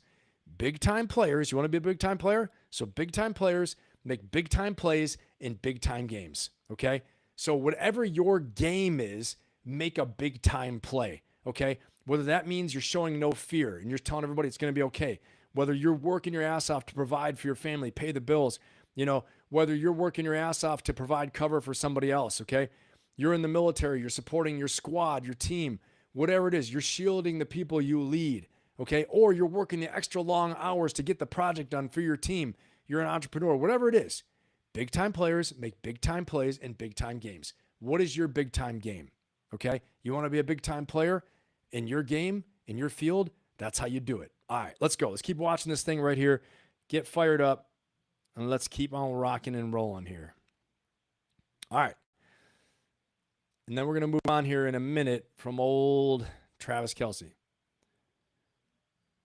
Season, and the Chiefs were headed to Super Bowl 54. Kelsey and the Kansas City offense had a tall task facing the San Francisco 49ers. The 49ers boasted one of the NFL's best defenses that season, while the Chiefs had the clear edge between the two offenses. But with the Niners leading 20-10 in the fourth quarter, it looked like the Chiefs would again fall short. Maybe way to hold him. You keep fighting. Keep fighting. But the Chiefs' stars came up big when it mattered most. Kelsey injected life into the game with just 6 minutes on the clock. Mahomes found Kelsey for a 1-yard score to make it 20-17. The Chiefs' defense then came up big multiple times, while the offense scored another 2 touchdowns to finish the game 31-20. Mahomes throws, pass, caught. Williams Touchdown! Kelsey delivered a vital performance with 6 receptions, 44 yards, and a touchdown. But the more important thing was that he had finally reached the peak, as next season they were just as hungry for another ring. All right. All right. So you can see again, big time players make big time plays in big time games, right? And he was definitely doing that. And again, everybody, what's going on, chat? Thanks so much for being here with me tonight. I hope you're enjoying this one. What's up, Jay? Good to have you here. And good to have you guys all here. All right. What's up, Joe? How you doing, man? All right, guys, we're going to talk about this real quick, though. I'm going to talk to you about the Kelsey 5-step leadership playbook, okay? Let's put it all together. What can we learn from Travis Kelce? And again, did you notice I didn't even really – I think I said Taylor Swift's name in the beginning 2 or 3 times. I'll say it one more time now. You know his fiance, Taylor Swift, very successful guy. And honestly, I think it's cool. She likes him. I like seeing a big star like that likes to be, you know, with a football player, and she's supporting football. Pretty cool stuff. All right. It's a, you know, it's a classic kind of storybook type of relationship, it sounds like. So that's nice. But they're just regular people. They're human beings, not regular people. They are like we are in human being status. So, all right, let's keep going. Number one leadership playbook play for Travis Kelce. Own the fall. Stop trying to PR spin your failures, okay? Name them. Name the demon. We talked about this on Monday when I was interviewing Kenny Stoddard. Name the demon. Name the monster that's trying to kill you. Name what happened. Recover out loud, right? Kenny talked about that on Monday. Stop trying to PR spin your failures. Name them. Own them. Divide what you're going to be from this point forward. And I want you all to know this. You got to know this. Today, this moment, right? This moment forward is the rest of your life, okay? This is the first day and the first moment of the rest of your life. When you make a decision that I'm going to change my future, I'm going to change my destiny, my past does not define my future. When you make that decision, this is the first day and the first moment of the rest of your life right now, okay? So if you need that out there right now, put it in the chat, okay? Give me a fire symbol if you need that right now. Give me a fire symbol, give me a heart, give me a like, whatever it is, all right? Today is the first day and the first moment of the rest of your life. How will you live it? What will you do? What past mistake are you going to own and say, it's my fault, I'm going forward? Because remember, life is not happening to you. Life is happening for you. When you take that attitude, you're going to find the silver lining. You're going to find the opportunity of a situation. You're going to find how this thing can benefit you, how you can learn and grow from this. All right, let's go. Number 2, stack up the boring reps. You got to do the lonely work, okay? Leadership and greatness is built in the shadows when no one else is watching, okay? Pick the 1 to 2 skills that actually move you forward, okay? And they move the needle in your career. Commit to Kelsey level reps. These are Tom Brady level reps too. These are Mike Tyson reps. These are Muhammad Ali reps, all the greats, okay? Now, we use them because they're the most famous to us, but there might be someone at work you see that's a grinder. Use that person's rep scheme, okay? I knew a Marine officer that I used to, want to be like. He'd show up so early. He'd show up on time every day, really early, getting work done, getting the most important things done first thing in the morning, okay? Whoever that role model is for you, pick the 1 to 2 skills that you actually will move the needle in your career on and commit to Kelsey level reps, okay? Intense level reps, because listen, repetition is the mother of mastery, okay? And mastery, you have to have mastery of these things. So necessity is the mother of invention, okay? And repetition is the mother of skill and mastery, all right? So if repetition is the mother of skill and mastery, how good do you want to be at it? How many reps are you going to do to get there faster? Reduce the time it takes to get good. It's that easy, okay? Number 3, make accountability your brand. Become known as the man or the woman who never ducks responsibility. That makes people want to follow you, okay? When the team wins, they did great. Tell who did great on the team. When it didn't go so well, talk about what you needed to get better at, okay? Don't blame. When I was a football coach, one of my rules, and my players will know this out there. If you're watching this on the replay, drop it in the comment, okay? Give me a little something if you played with me before, okay? I said, never criticize a teammate, okay? So the number one thing is this. You can coach up a teammate, but we don't criticize during games. We don't attack others. We don't blame. We might come over and say, hey, man, this might work better. I see what they're doing to you, okay? The way you say it. But you see teams fall apart when someone attacks someone else. Coaches that encourage us, I don't think they know what they're doing. You want to have a football conversation, you want to have a coaching moment and say, hey man, they're doing this to you. You got to do it this way. If you do it this way, you're going to beat them. But if you don't have the answer, talk to a coach to talk to that player, okay? Instead of just yelling at them, you better get your crap together. What you're doing is creating animosity. You're going to get in that person's head. They're going to miss the next play. They're going to miss the next rep, okay? And that also means you have a next play mentality. When that play doesn't go well, move on to the next play. Make up for it in the next play. If you're looking behind you at the last play that just happened that got messed up, you're going to mess up another one in a row. Next play mentality, and have a total accountability mindset. Make accountability your brand, okay? And don't criticize your teammates. Coach your teammates. That's fine, okay? From a place of positivity, a place of empowerment, a place of support. And if you don't know, don't say something negative to bring the team down, all right? Find a constructive way, a path forward, or show them where they can get help, all right? You got to keep the team tight. All right, number 4, lead with authentic energy. Don't copy someone else's style. Dial your energy in. High intensity, calm, and surgical. Playful but serious about standards, okay? Whatever's real for you. It can be, anything, any of these things. You can be high intensity, I get high intensity. I get playful as well too, okay? Or you can be calm and surgical, like I talked about. Some people that are just that, they have that calm, cool confidence. That's fine too. Whatever's real for you.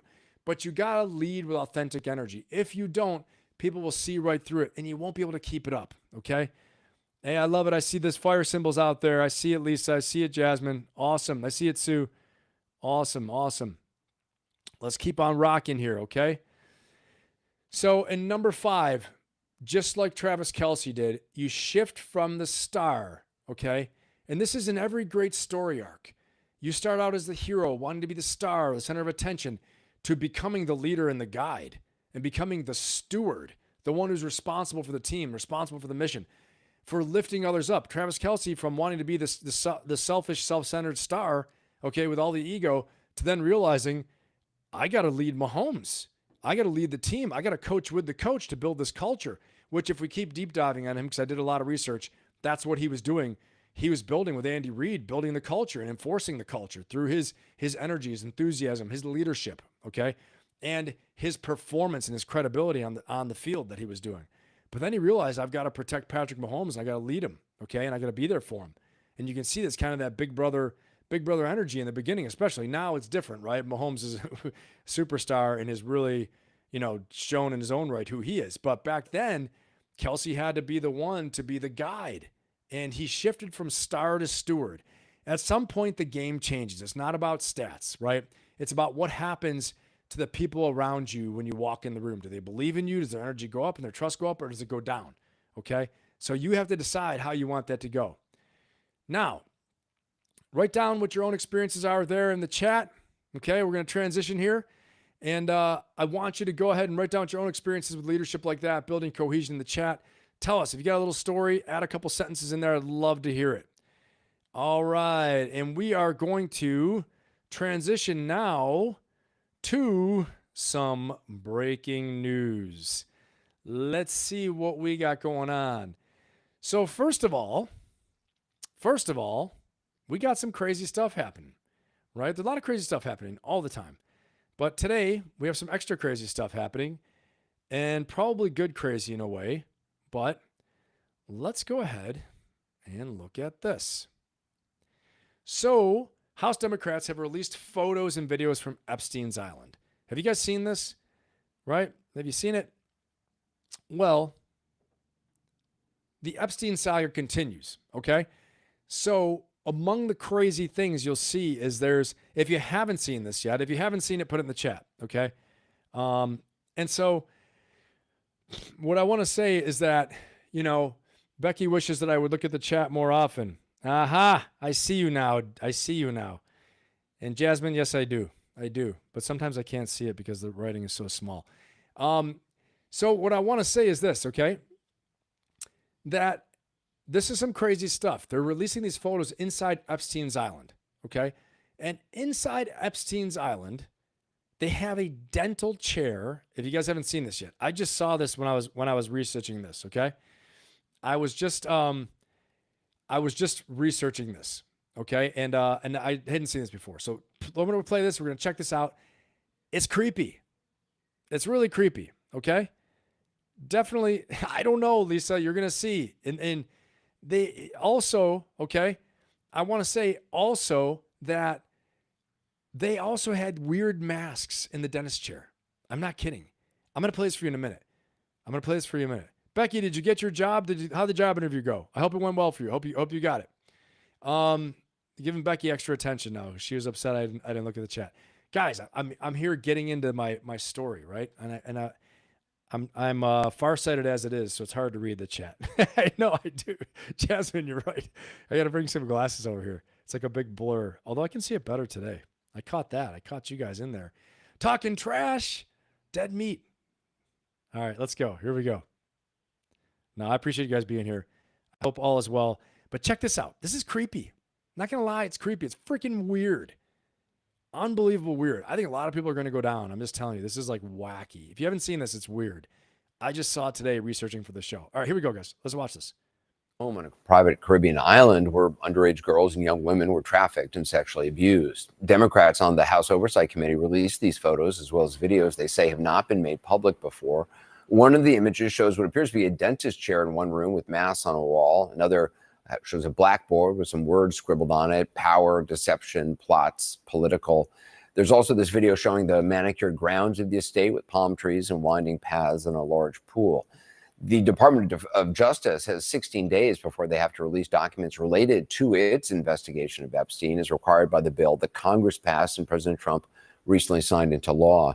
Now, we learned today that Epstein's accomplice, Ghislaine Maxwell, is planning to file a petition that asking a judge to release her from prison. She's serving a 20-year sentence for her sex trafficking conviction. Joining us tonight, California Congressman Ro Khanna, member of the Oversight Committee, who, along with Republican Congressman Thomas Massie, led the fight to pass that bill, forcing the release of the Epstein files. So, Congressman, I mean, do these video images fill in any blanks for you, raise any new questions? I'm wondering what stands out to you. Well, the dentist chair was concerning to me. Obviously, we need to know the facts, but what we need to know is, were underage girls abused on that chair? What happened there? What we do know from the survivors is there are many such photos in the Epstein files. We know that from the survivors and their lawyers. All of those need to be released. Every file. All right, guys, did you see the masks on the wall? And we're going to watch some more of this in a minute, but did you see these creepy masks on their wall? Why is there a dentist chair there? Okay. Why the masks? Now, dentist chair without the mask. Now, I want you to remember this. This has been years sitting there. They didn't first go in there until Epstein was killed in the Virgin Islands investigation. So he had years to have this cleaned out and evidence removed. They left these masks. Think about this. Maybe you forgot about them. What? I mean, it's disturbing. Okay, what happened there? Unfortunately, some of the survivors have died. Okay, they died. So we don't know. It's wild. It's crazy. I think a lot of people are going to go down for this. You know, I obviously I don't think President Trump is going to go down for this. He was known to be his friend, all those things. But it's one thing to know somebody and to hang out with them. And it's another thing to commit crimes with them, right? You know, people can have all kinds of shady shit going on that you don't know about. Okay, and clearly he did. And there are a lot of people that are involved. And so I think we're going to find out more and more and more. But this is just released. This has been years, decades, if not decades, right? Over, I don't know, maybe 2 decades, a decade and a half that they've had material on him and been doing an investigation on him, and he was incarcerated and, you know, in jail, all those things. All right, let's keep watching here. Put in the chat what you think, though. It is nuts. Absolutely nuts. Absolutely nuts. All right, let's keep going here.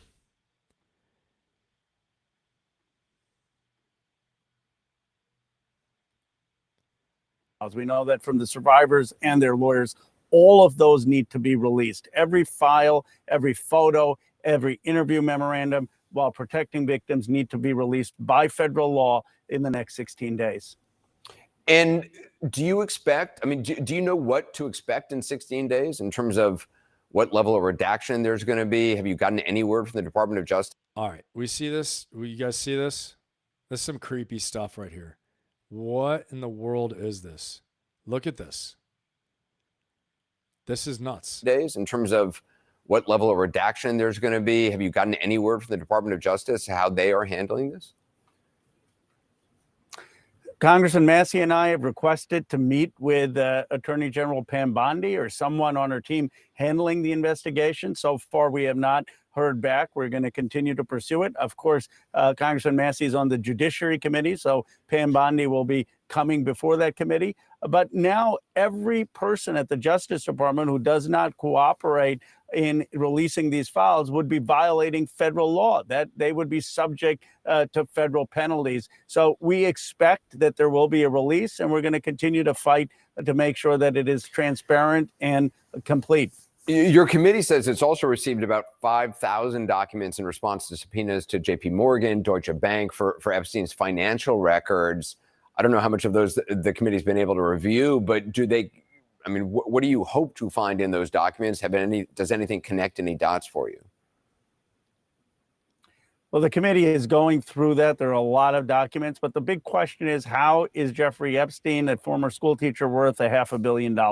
Who is funding him? Why are people giving him this money? And what was he doing for this money? Those are things that we're going to get from these documents. As you know, Senator Wyden has been investigating. This is wild. I did not know that he was just a former school teacher. Anybody else know that? Did you guys know he was a former school teacher? And now he was worth $500 million? And like this guy's saying, where did the money come from? I thought he was some big financial planner. Turns out he wasn't. Turns out he was a former school teacher and then came into all this money. You know, maybe I'm wrong about it. Maybe I'm just not, maybe it's going over my head, but I used to think he had some kind of a financial planning or a hedge fund or something. That's what I thought he was. Okay. I don't know. It's absolutely nuts. But, yeah, absolutely crazy. Absolutely crazy. And we're going to find out more. I think, put in the chat, guys, what do you think? Do you think Epstein hung himself? I don't at all. I mean, I know this is kind of old news, but I'm saying there's just no way. He was murdered all the way. I mean, I think that, what's her name? The other lady, Ghislaine Maxwell, I think they're going to murder her too. I think she's dead meat. You guys put in the chat, do you think they're going to murder Ghislaine Maxwell? I think so. There's no way she survives. She knows too much. There's just no way. My prediction, she's a goner too. I think she's goner for sure. And I am going to look at the chat before we go into the next story. We're going to watch this a few more minutes, but yeah, maybe they cover their faces while they operate on the children. I don't know. It's crazy, I think. Jasmine, you're right. Joe. Yeah. Let's see. Oh, it does. Joe, you're right. It does look like that place in Game of Thrones. Holy cow. Joe, you're right about that. It does look like that place in Game of Thrones. The many-faced God, right? Holy cow, you're right. Jasmine, let's see what you got. It is wild. It is gross. It's crazy. You think Mel Gibson's going to expose it? Okay. I know he's pretty hardcore on Hollywood and all that stuff. Nick, if there's a silver lining, Massey and Ro Khanna are opposite ends of the political spectrum, teaming up for something good. Yeah, that's true. That is true. Really? Barely college degree, Jay? Seriously? Wow, no kidding. Wow, he was a teacher who did some sort of ambiguous finance thing. Nick, that's nuts, man. Yeah, I think a whole big thing is going to get exposed here. There are some freaky people. So you got to remember this, guys, okay? The history of powerful people, powerful men in most cases, I'll just say that. It turns out Ghislaine Maxwell, too, is an enabler. But abusing people goes back thousands of years, right? Ancient Rome, the emperors were nuts, right? Most of the emperors were pretty crazy. If my memory and history serves me right. But then all the senators, the generals, anybody who had money and power, right?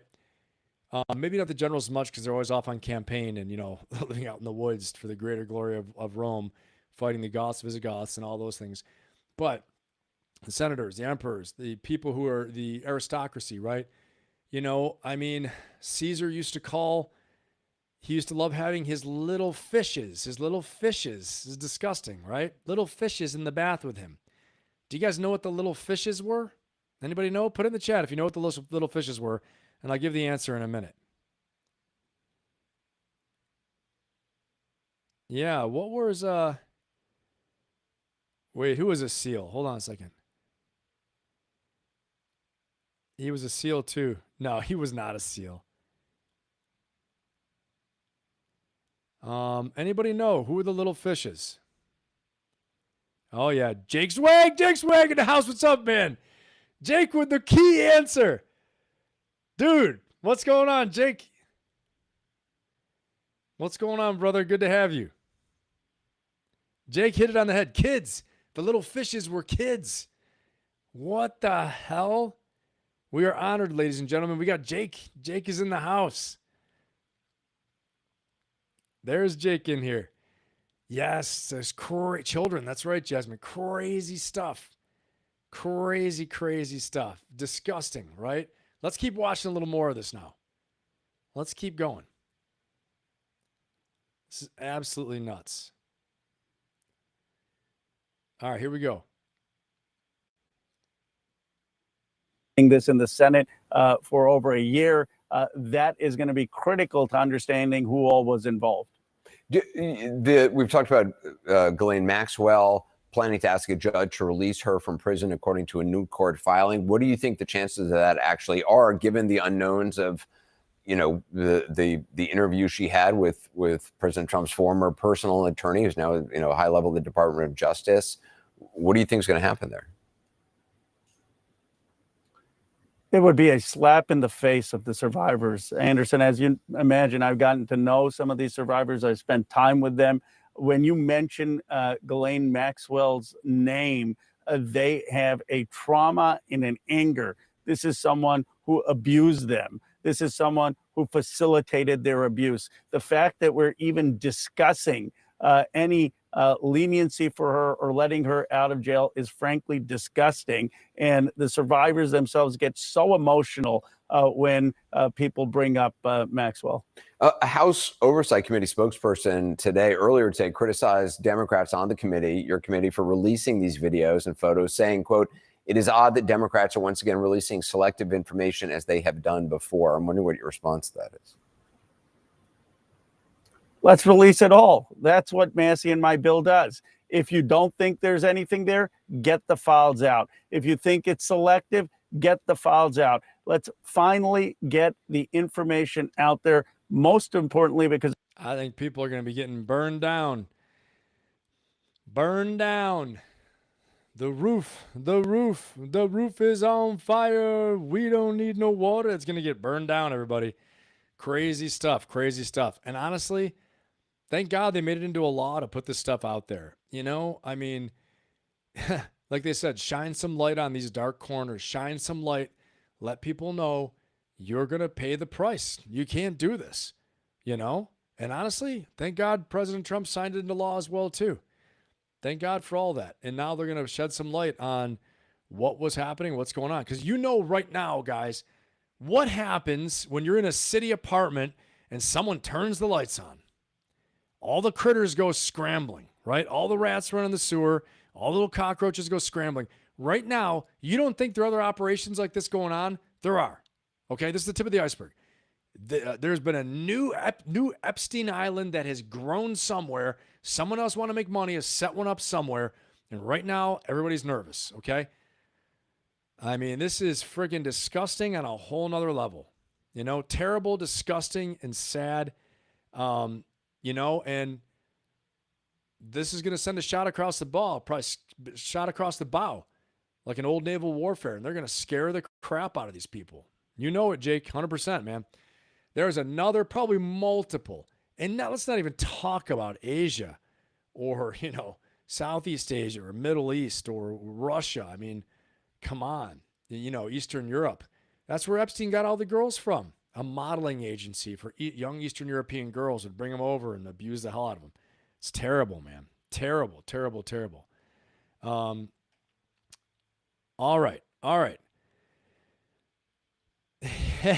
Was that the Bloodhound game? Is that Bloodhound Gang is another one, right? That's another one. But the roof is on fire. I can't even remember. Yeah, they have whole cities. Amen, Jake. They do. It's nuts, dude. Nuts. All right, let's watch a little bit more of this. I got some other great stories we're going to cover too, but this one, I think it's important that we as Americans, as people, as leaders, we know what's going on with this one. And where there's smoke, there's fire, and to shine light. Sunlight is the best disinfectant. Shine light on these scumbags, man. Let's go. Of the 1,000 survivors, and that's what they want. And so we There end it is. this kind Again, of the friggin' dentist chair with the masks. This is nuts. blame game and name calling. Let's just get it all out there in the next 16 days.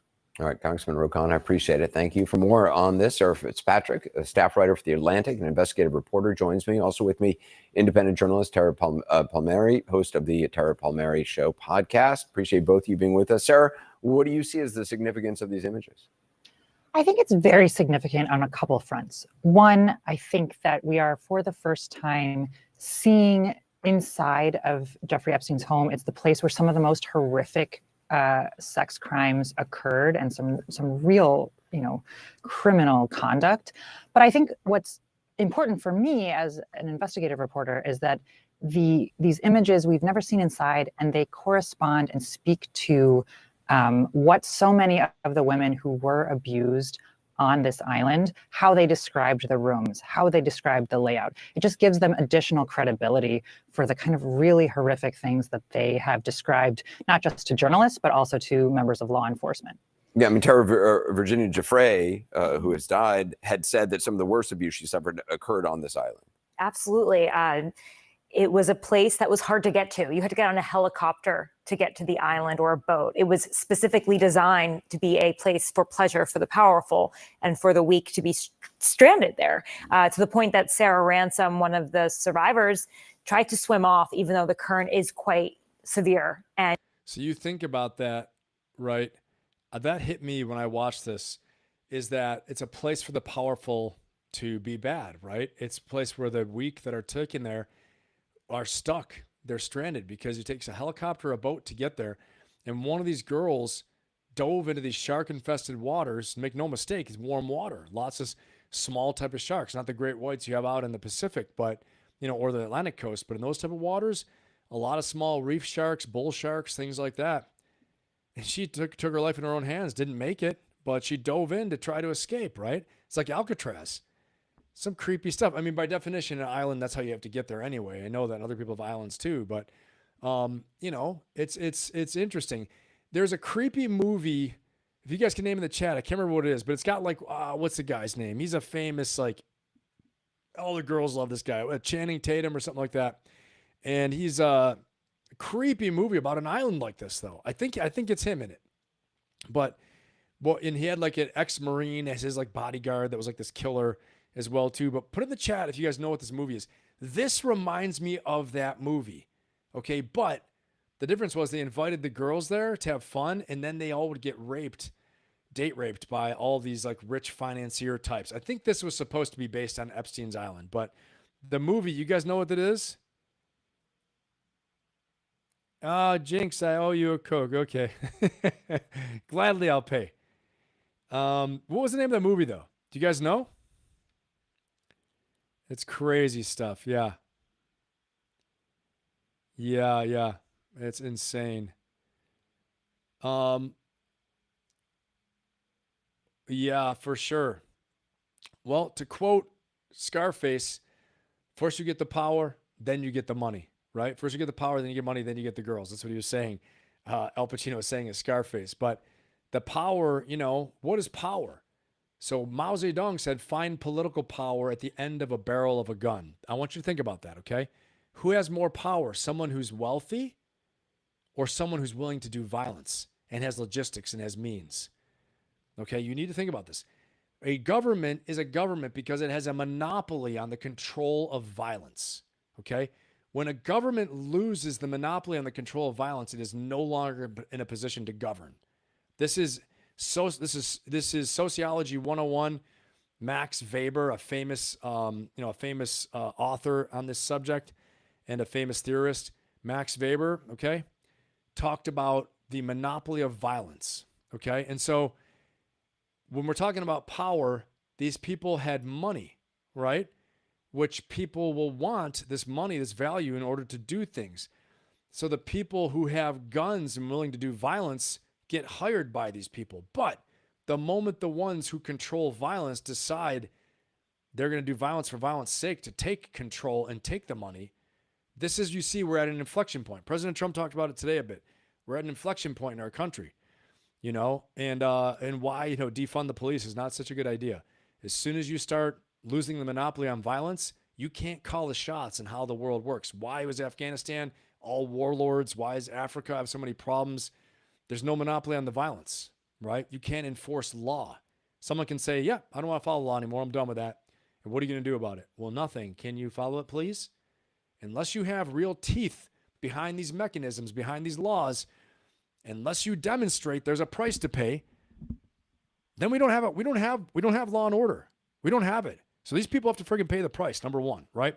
So we need to show that the government's still the government, the law still goes, and if all the bad people are in government, right? If we got like a lot of these scumbags are in there hiding away, they have to be prosecuted. But we got to have a process. We need to have due process of law. Otherwise, we devolve into a chaotic, wacko society, okay? So I'm just giving my ideas. Not Skull Island. I think it's Channing Tatum, was it? I don't know. He's like a more tougher guy. I don't know. I thought it was him. Might be somebody else. It's not Tom Hardy. Tom Hardy's more plays tough guy roles now. Blink twice. That's it, Lady N. Blink twice. That's right. That is Blink twice. That's it. Leonardo DiCaprio was it The Beach?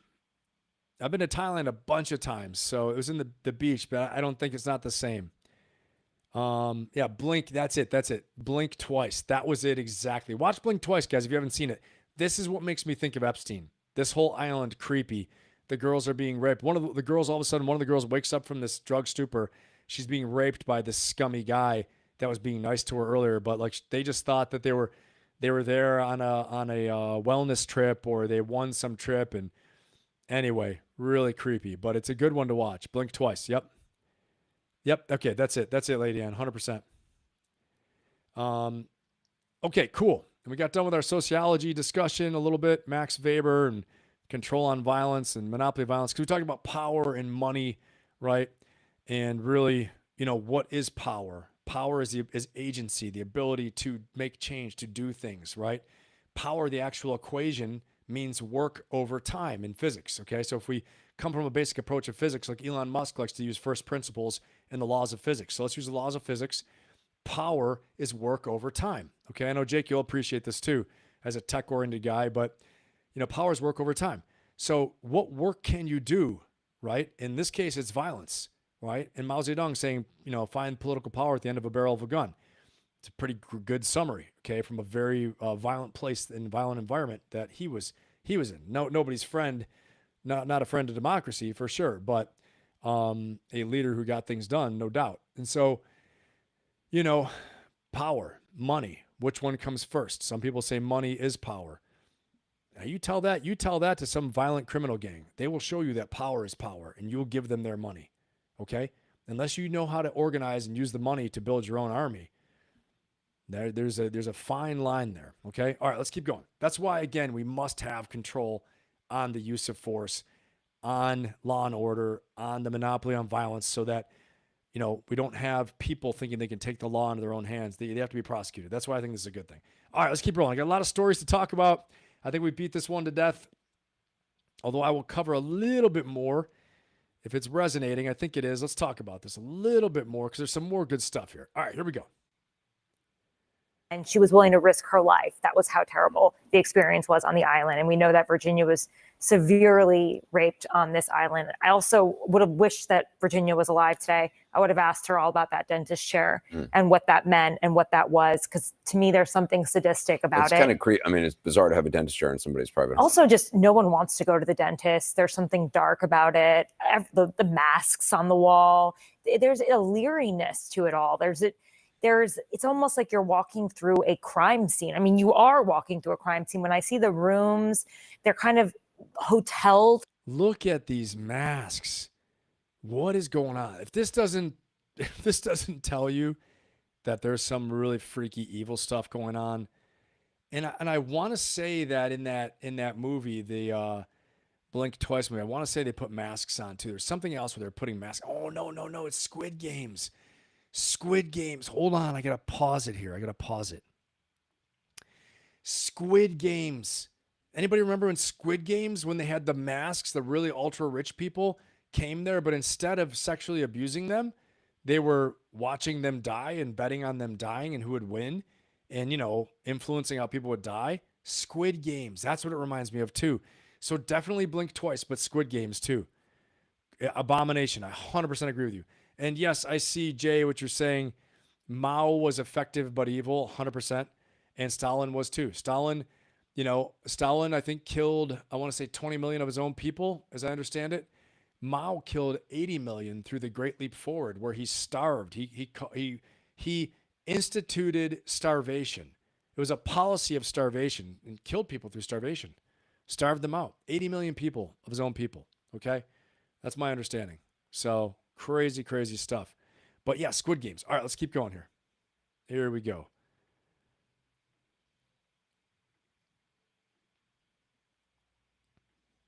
Type rooms could be for anybody.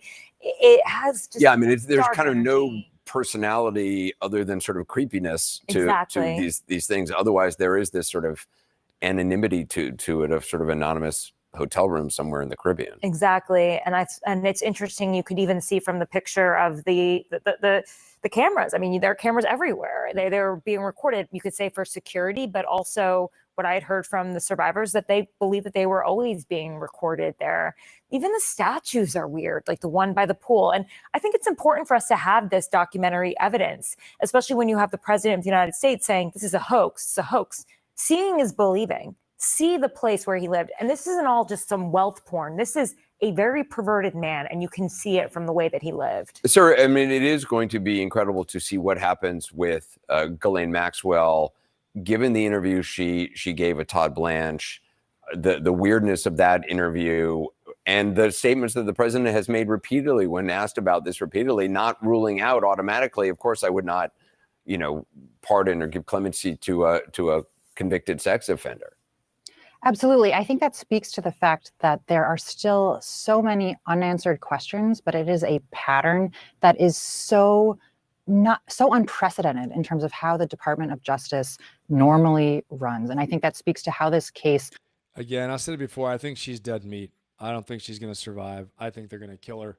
Someone's going to get to her. Okay. So I don't know. So far she's survived, but I think I don't see her surviving personally. And so, yeah, I mean, I got a question in there about what do I think about Genghis Khan or Alexander the Great. I mean, Genghis Khan basically conquered all of China. There's some great shows about Genghis Khan. Absolutely brutal.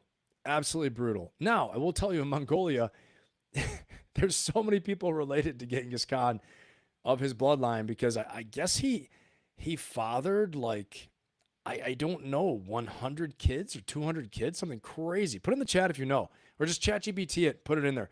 Fact check for me. I mean, there's no sense. Just chat GPT it. But I've met some Mongolian people and they said, yeah, well, there's so many of us are because he had like, I want to say 100 kids. And he kept trying to do this to spread himself because he believed he was so great. And I mean, he was quite a warrior, quite a leader, all those things in fighting against the Chinese dynasties, right? The emperors and all those things. So what do I think about him? I think absolutely brutal.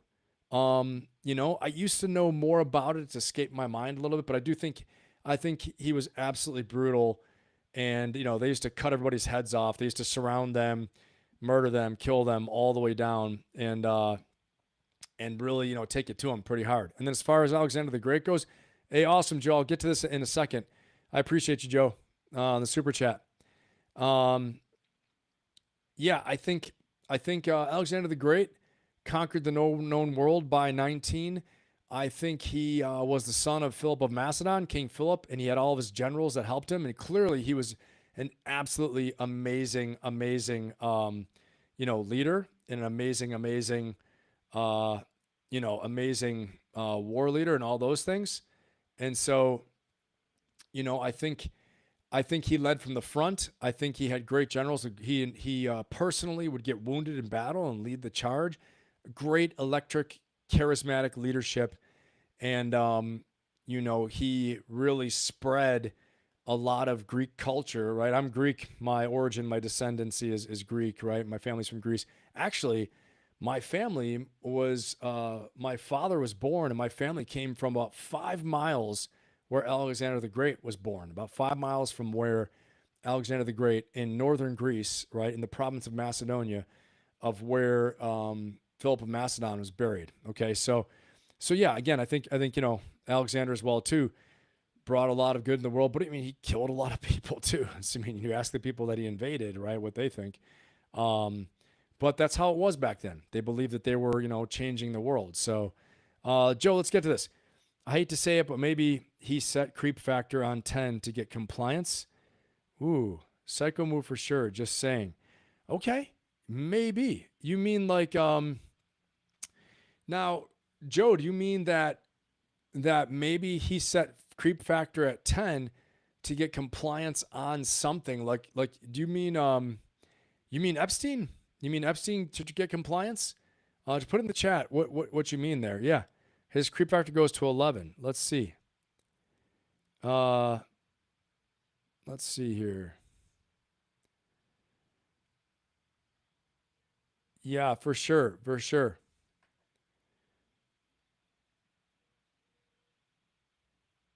Yes, I am. Yes, Jasmine, I am. More or less what I'm trying to tell you is I'm like Alexander the Great. No, yeah, I mean, my family comes from northern Greece, Macedonian province.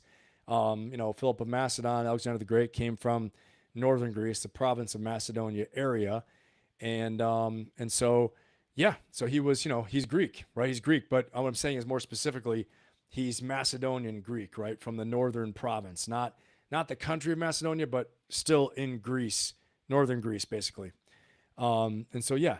So did that answer your question, Joe? Joe, did that answer your question? Let me know if that didn't answer it. But yeah, say it, Joe. What does AI say? What does it say? Tell us. He is. I am. You're right, Becky. You stick around. We're liking you more and more. Yeah, that's really good. All right. Yeah. I know, Joe. I think you're right. I see what you're saying. You're saying that. Do you think he was trying to get blackmail, like trying to get creep level to 10 to get compliance, like to blackmail them, to make them do what he wanted them to do? For sure. He was trying to gain power. He's trying to gain power. He's trying to have something on everybody. Like, oh yeah. Well, guess what? I've got these photos and videos of you doing this thing. P. Diddy did the same thing. Diddy did the same thing, guys, right? Diddy did the same thing. He invited them to all these freak off parties and he recorded everything. So he always had something on somebody. So if Diddy came to them with a favor, hey, I gotta ask you a favor.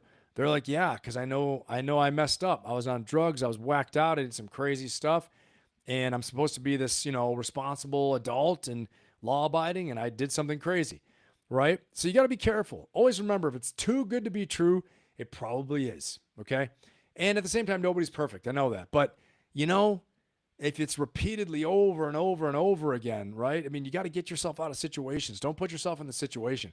If it's too good to be true, it probably is. If it seems weird, it probably is, okay?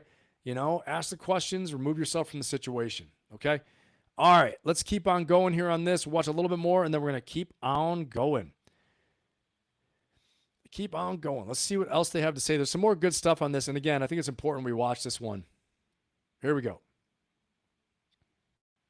Under multiple administrations has been just really mishandled, and that has fueled the public interest. And one thing I think that's really important about these photos is that you mentioned that it's kind of creepy and it looks almost sterile.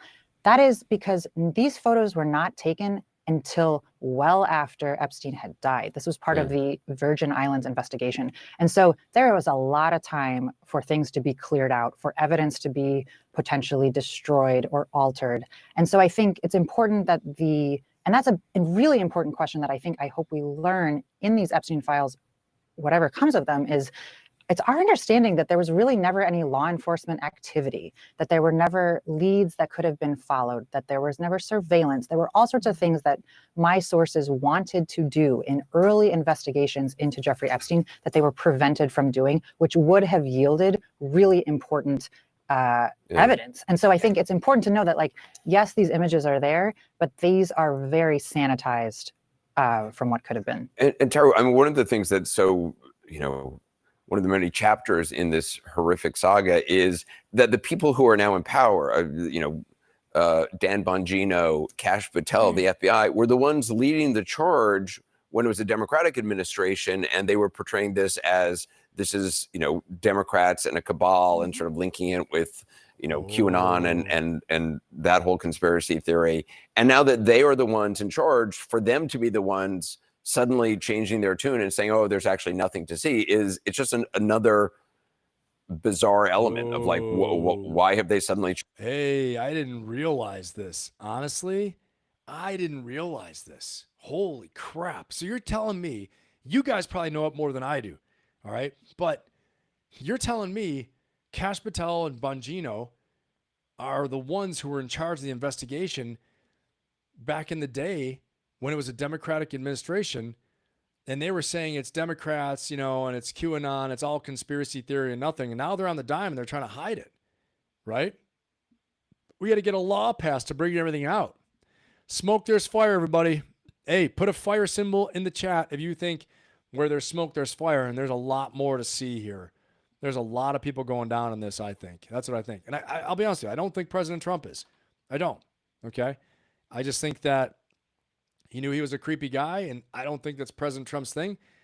And I hate to say it, but if you told me all of a sudden, oh, he has 3 more girlfriends that came out, adult girlfriends, I probably wouldn't be surprised, given his track record, right? But doing what these guys are doing is a whole nother thing. It's a crime. It's disgusting. It's horrible, okay? So, I'm just saying, I don't think that's his thing. But, yeah, so, I mean, interesting. So, Bongino and Kash Patel actually are on the dime for this not coming to light sooner. I didn't realize that. Honestly, I spend my time in other areas researching other things. I come with you guys with this. I think it's important for us to know. Yeah, exactly. Okay, awesome. I see you, Jasmine. Yep, Jason, exactly. It is freaking nuts. 100%. 100%. Inconvenient truths. I see you. Yeah, he did get a Jay. He did. Jay, he got a sweetheart deal in 2010s. I was shocked at that too. He had like sex trafficking, underage, all this stuff like that, and he got some kind of deal. This is so pay to play. I'm going to tell you, what freaks me out? And I learned this the other day. I should have known it sooner. But again, when you're in the Marine Corps for 23 years, you don't think about a lot of this stuff, right? We stay on mission. But as I come out and, the transition takes some time from getting out of the Marine Corps to really being a full civilian, I realize that if someone accuses you of something, then you get indicted. They put you in jail. They put you on bond. That money you pay to get out of jail, though you may be innocent and though you may be found innocent, okay, I'm starting another topic here, but tell me in the chat what you guys think of this. And what I'm trying to say is that the system, in some cases, the system's corrupt. Okay? And it's wrong. Okay? And so like these people being able to hide these files and not bring justice and not shine light on these dirty areas is wrong. But if someone pays a bail or a bond, even though they're found innocent, $10,000 is gone. You forfeit that. $100,000 bail. Someone accuses you of something, you didn't do it, they put you in jail. Judge sets their bail at $100,000. You pay that, it's gone. Okay? I don't understand this. How is that right? How is that fair? Am I nuts? Tell me in the chat. I'm just kind of waking up to seeing that. That's insane. It doesn't seem right. But again, there's another, this is yet another example of things that need to be fixed. Why? How is that right? When someone's found innocent, but you had to forfeit $150,000 so you could await trial on the outside, not in jail. What? Pretrial confinement? I don't understand it. It's freaking nuts, man. 100% corrupt. 100%. Insane. I don't think so, man. Nick, tell me, look it up. If that's true, put it in the chat. I hope you're right. Honestly, please look it up in ChatGPT. I hope you're right. I hope you're right. Because I recently had someone I know that got like $150,000 bond or whatever. And I just thought it was gone. I don't know, Jasmine. But Nick, look it up in ChatGPT if you don't mind, man, and tell us, inform us in the chat, because I hope I'm wrong. I hope I'm wrong. I do. And I'm admitting my vulnerability, my ignorance on this, but that's what I heard. And I heard you don't get it back. So, which is nuts. Doesn't make any sense. Okay, let's see.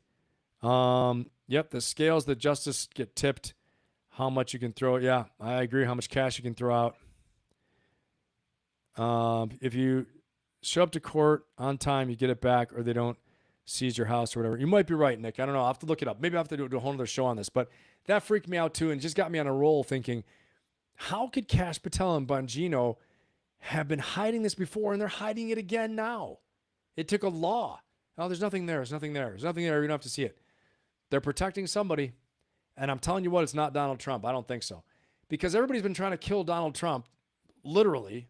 Okay, I didn't want to say that. I'm going to get the FBI show up my door. They've been trying to destroy his political career and destroy him for about 10 years. Okay, love him, hate him, voted for him, didn't vote for him, doesn't matter. I'm just saying, calling it like this. I'm a political independent. Okay, I voted on both sides, and I look at the individuals who's up there who I think the best is for the job. So what I'm saying is that I don't think they're going to find anything, because everybody's been trying to destroy him for so long. He's been indicted. He's been up to court. They've dragged him through the mud. That we know everything we're going to know about this guy. That's what I think. Okay. I mean, you can't have a secret at this point. Come on. So, and now they're releasing the Epstein files. I think there are other people going to go down, though. That's what I think. I think some, definitely maybe people we don't even know really who they are. They're not famous, but they're inside the system. Political operatives, financiers, people who have power in the financial sense. We're going to find out, though. Okay. I think it's nuts. Okay. Bail money security to ensure you appear if you pay cash and attend all hearings. Nick, I'm reading your comment.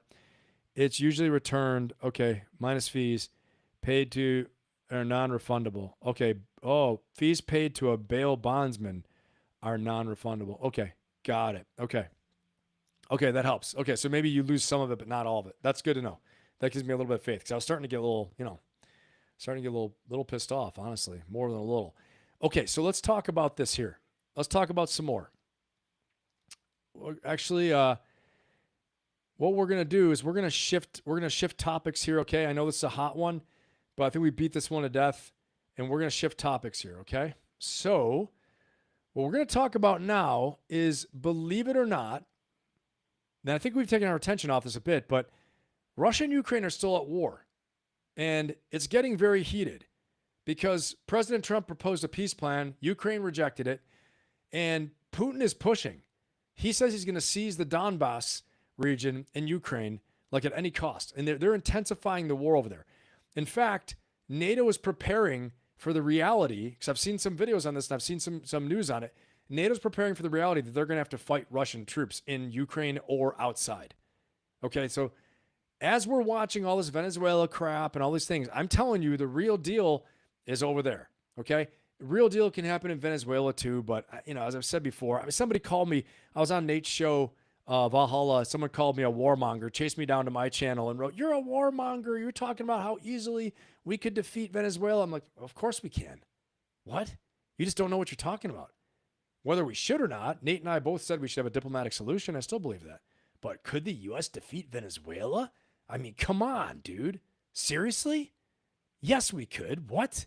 Now, should we go in there, boots in the ground? No, I don't think. And I think we have to find a diplomatic solution. Violence is a last resort. That's what we want it to be. We don't want that to be our main thing. Okay, I'm going to say that very clearly. Everyone knows. Okay, but could we defeat them? Yes. Now, the main thing though is we got to keep our eye on Russia. We got to keep our eye on Russia and on China and Taiwan. Take our eye off the two big dogs. And I've been watching recently Godzilla. Right? Been watching Godzilla fight against all the monsters. I feel like the U.S. is like Godzilla, okay? But you watch out, Monster Zero with the three-headed Hydra. The three-headed Hydra can fly in there and can mess Godzilla up if he's sleeping, if he doesn't take it seriously. If he doesn't charge up that super spray, that dragon radioactive breath, Monster Zero can take him out. Now, Monster Zero is kind of like, I don't know, that's like a combination of Russia and China together. Or maybe Monster Zero is China, and that Rodan-looking flying pterodactyl thing, maybe that is Russia. Okay, so you got the Monster Zero, the three-headed monster. Okay, and you guys are like, Ben's losing it. I am losing it. You're right. I've already lost it a long time ago. Okay. Put in the chat if you guys know who Monster Zero is and Rodan.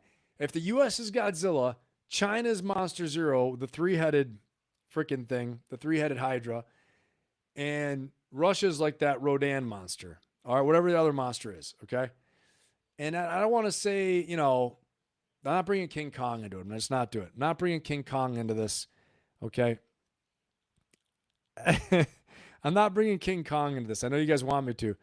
Mothra almost did, Becky. Mothra almost did. Mothra saved Godzilla in the version I watched last night. I was like getting choked up. I was like, oh my God, Mothra. And Godzilla got pissed, man. He was hurt. And all of a sudden he opened his eye. He was like, oh, hell no. Oh, hell no. You killed my girlfriend, Mothra, right? They have their interspecies love story. And,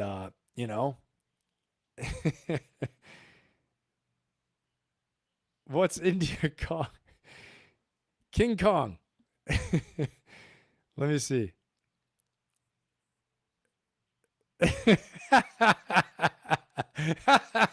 I am, Nick. I'm diverting. Not aliens. I'm talking about Godzilla. I'm likening. Okay, listen. I'm likening the U.S. as Godzilla. Monster Zero, the three-headed Hydra, is like China because it's probably the most powerful. Russia is like that flying Rodan pterodactyl thing that flies around, really gets into fights a lot. Okay? And it even killed Mothra, right? Ukraine might, I don't want to go down that path. Might be Mothra. But anyway, I'm trying to give you guys an example, okay? All right. Here. Yes, I am, Jason. Yes, I am. All right. Let's do this, man. Now, we're going to check this out. General Jack Keenan's going to tell us a little bit about what the hell is going on out in Ukraine and Russia. Okay, very serious stuff.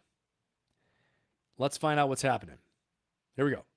Witkoff and Jared Kushner are heading back from Russia without any agreement after a 5-hour sit-down on the war in Ukraine with Russian President Vladimir Putin. Let's bring in Fox News senior strategic analyst General Jack Keane now. He's also the chairman of the Institute for the Study of War. General, welcome to you. Glad to have you here today. What do you see as the major roadblocks they're running into here to achieving peace? Well, I think the process itself, certainly what it's been able to do with the meeting in Geneva, with the Ukrainians, the Americans, and the Europeans, and then the meeting in Florida with the Americans and Ukrainians, and now with Russia, is clearly to identify Ukrainian red lines and what concessions they likely can be made, and also the same thing with the Russians. They got feedback for sure on that.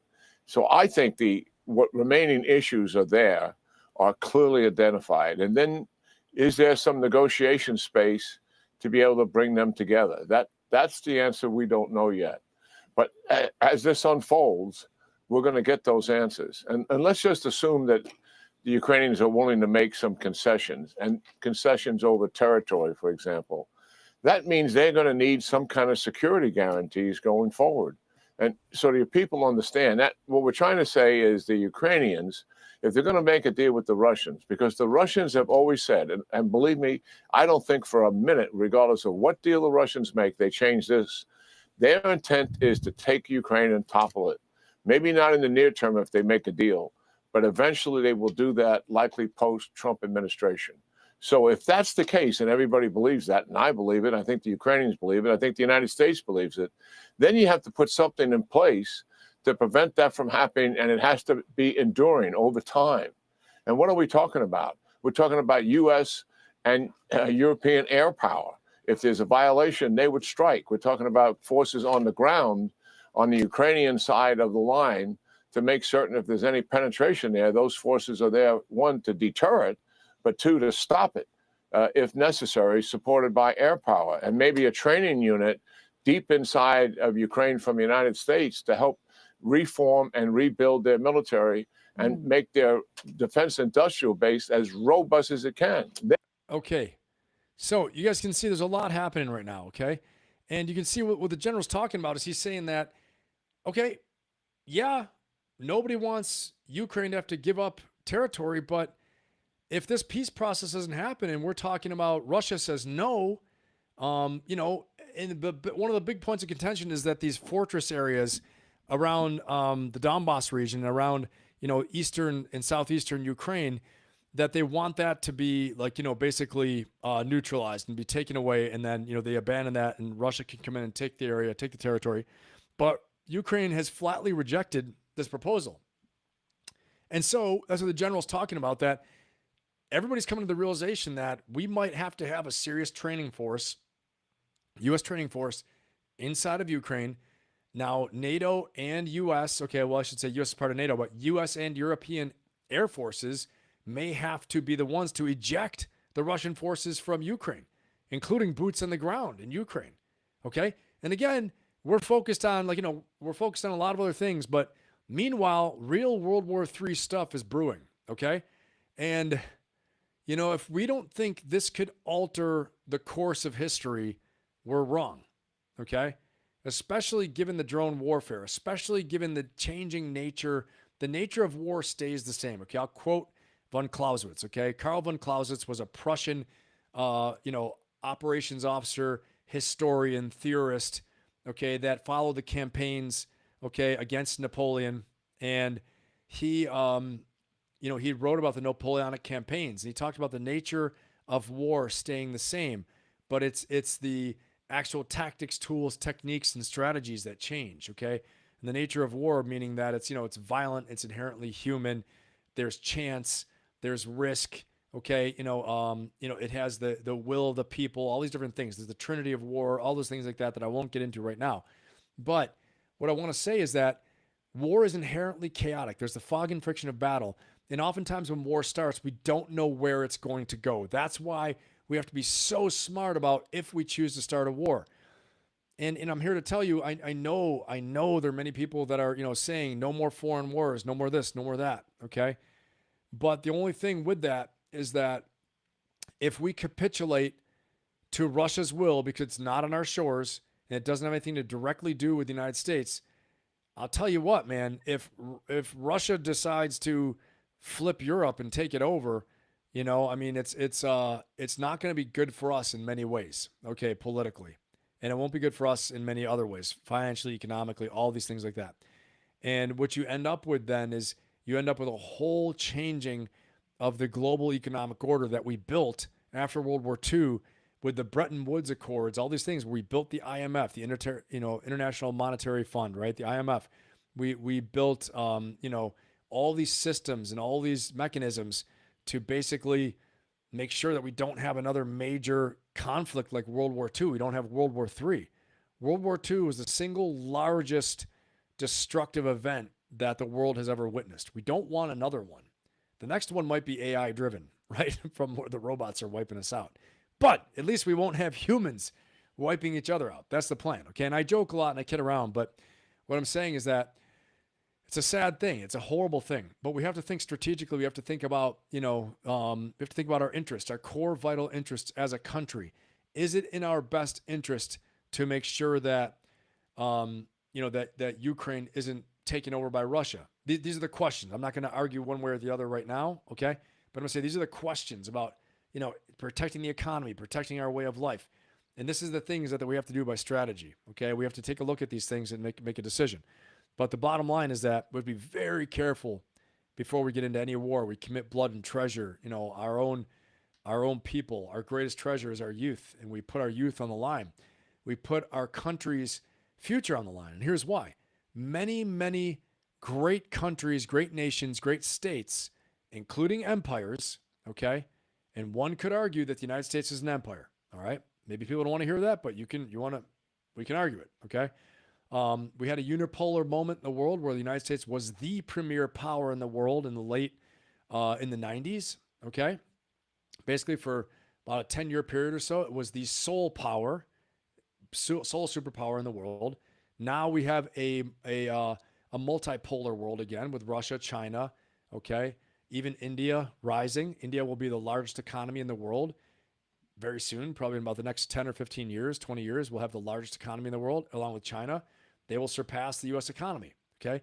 Doesn't mean they'll surpass us totally technologically, but China's on its way. AI, and we're going to talk a little about AI too, and we can do a whole other show on this, but there's a lot to consider, Okay, so we have to project out, because if we expend so much treasure in war and have so much debt, it can collapse a country. It can collapse us then from the inside. When we can't pay our debts, we can't take care of our people, we can't take care of basic things because we've spent so much on foreign wars, all right?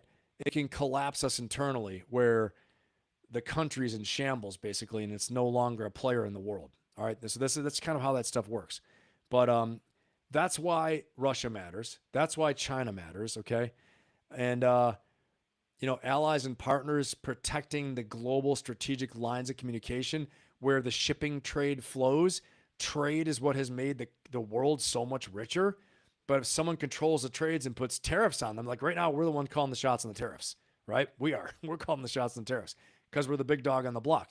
But if China becomes the big dog on the block in the Pacific, they can do what they want. We can't just ship anywhere we want anymore. They close off the Sunda Straits near Indonesia and Singapore. Global oil flow gets shut down, okay? The Straits of Hormuz, okay, right there in the Middle East. If that gets shut down, global oil flow gets shut down, right? Because most of the oil is shipped through shipping on the sea lanes, okay? So that's how strategy matters, how, larger grand strategy, and why Russia and China, and even Venezuela especially, has huge oil reserves too. And it's the great game of power and strategy where Russia and China are trying to get influence in the Western Hemisphere. We talked about this before in another episode. So that's why this is a consideration. This is why it's a thing. Why we can't just say, we're not even going to consider it. We're going to pull all the bases back, pull everyone back in the United States, and we're going to put our heads in the sand and ignore everything. Well, the world will change if you don't try to influence it, okay? And if you don't show strength and you don't show presence, you don't build partnerships, you don't have, the world on your side, and they take someone else's side, they turn against you. Now you're fighting against a unified opposition, okay? And we don't want to see that either. All right. So we got to strike some kind of balance, but that's why it matters. All right. Let's watch this next video on Russia. Put any questions you guys have in the chat, and I will jump in there. Oh, it was Einstein. Okay. Got it. Yep. Was it Einstein that said he doesn't know what World War III would be fought with, but World War IV would be fought? World War IV would be fought with sticks and stones. That's right, Super Slam. Exactly. Mark. Yep. Thanks for that answer on that. All right, guys. Let's check out this next video again. Something from over in, we're trying to find this here. Here we go. Something from Ukraine. Here we go. Let's check this out. All right, here we go. It's a little bit difficult for me to imagine that another country could be prepared for this kind of war without having the experience or even the insight that Ukraine has. Let's not be coy about it. We are in some kind of war already with Russia. They are attacking us with cyber operations. They are trying to, and have been, undermining the democratic processes in the West. And of course, they're conducting a full-scale war against Ukraine, a nation that is on our most eastern flank, right up against the Russians. But they are also conducting penetrations of NATO airspace as part of probing operations. All of this is adding up to a sense that perhaps fairly soon we may actually have to confront Russian troops on the ground. And in that context, there's a lot to learn from Ukraine. But I've been speaking to Ukrainians and other international volunteers on the ground who are operating against the Russians, and they are telling me that NATO forces and British forces within that have a long way to go before they incorporate the lessons that are being learned on the battlefields of today. Do you think that they're ready for the next war with Russia? No, I'm honestly a little bit terrified because I think that first of all, no one is ever prepared for a war like this. Now, Rebecca is a veteran of nearly 4 years of combat in Ukraine, and her analysis just of the medical challenges, I think, are very, very revealing, because she has had NATO training, and in her view, it really did not account for reality. No, I think if you were to talk to military officials, they would reassure you that everything is under control, they're well equipped, they're well prepared. But I don't think anyone can be prepared for a conflict like this. I don't think anyone can.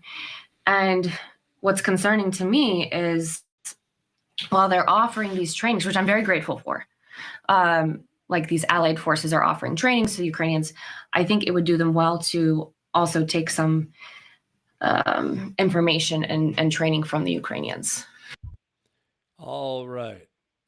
So obviously she's getting frontline experience there.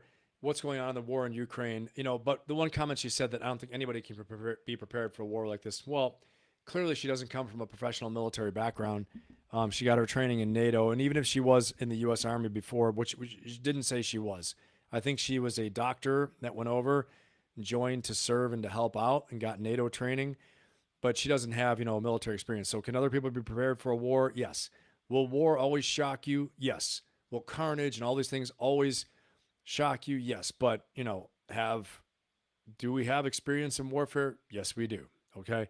So I think that's not accurate that you can't be prepared for a war like this. Well, even if you're not, it doesn't mean you can't fight a war like that, right? You can be prepared for it, but if you're not prepared for it, the Ukrainians weren't prepared for it and they still are fighting it, right? You see what I'm saying? The human spirit is very resilient. We are very resilient, okay? And so just because you're not prepared for it and you haven't done it before, it doesn't mean, more broadly that you can't deal with it. You can't figure it out. Yes, you can. Okay. And clearly she's figuring it out as well too, but you can see the realities on the ground, drone warfare, bombardment. This is the most violent conflict the world has seen since World War II. I believe 1 million Russian soldiers have been killed, over 1 million. I want you to think about that for a second. Over 1 million Russian soldiers have been killed. This is nuts. Okay. This is absolutely nuts. Really let that set in for a minute. That's a large city. Over 1 million Russians have been killed. Ukrainians, as far as Ukrainians go, okay, I think a few 100,000 on their side as well too. All right, so it's absolutely nuts. Okay, so let's keep on going here, but I want to draw some more attention back to this whole issue with Russia and Ukraine. I got another video here.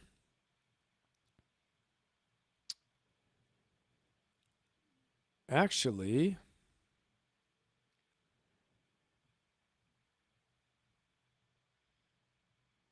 okay, let's see. Actually, we're going to switching over to China. Okay, so check this out. We're going to talk a little bit about China again. Like I told you guys, the most important things to consider right now, Russia, China, Venezuela, as far as international policy, military policy, what's happening with our international policy, okay? Let's check this out. We're going to talk a little bit about China is hysterical as Beijing lashes out over U.S. arms deal with Taiwan. Welcome back. President Trump strengthening ties with Taiwan with a new executive order. The State Department will now review contracts and guidelines for engagement with Taiwan. China has been increasing its aggression against Taiwan in recent weeks. Taiwan boosting its defense spending by $40 billion to counter Beijing's military might. And it's planning to purchase arms and defense technology from the United States. Joining me now, the Gatestone Institute senior fellow, Gordon Chang. Gordon, great to see you. Thank you so much for being here. What's your reaction to this move on Taiwan? Well, this is very good on the part of President Lai in Taiwan. The important point here is that he wants to spend more. He wants to buy U.S. weapons. And that's really important for President Trump, who has been talking about this during the campaign, for instance, about how Taiwan needed to buy more U.S. products, especially weapons. But the problem is that the opposition Kuomintang, KMT, basically controls the legislature.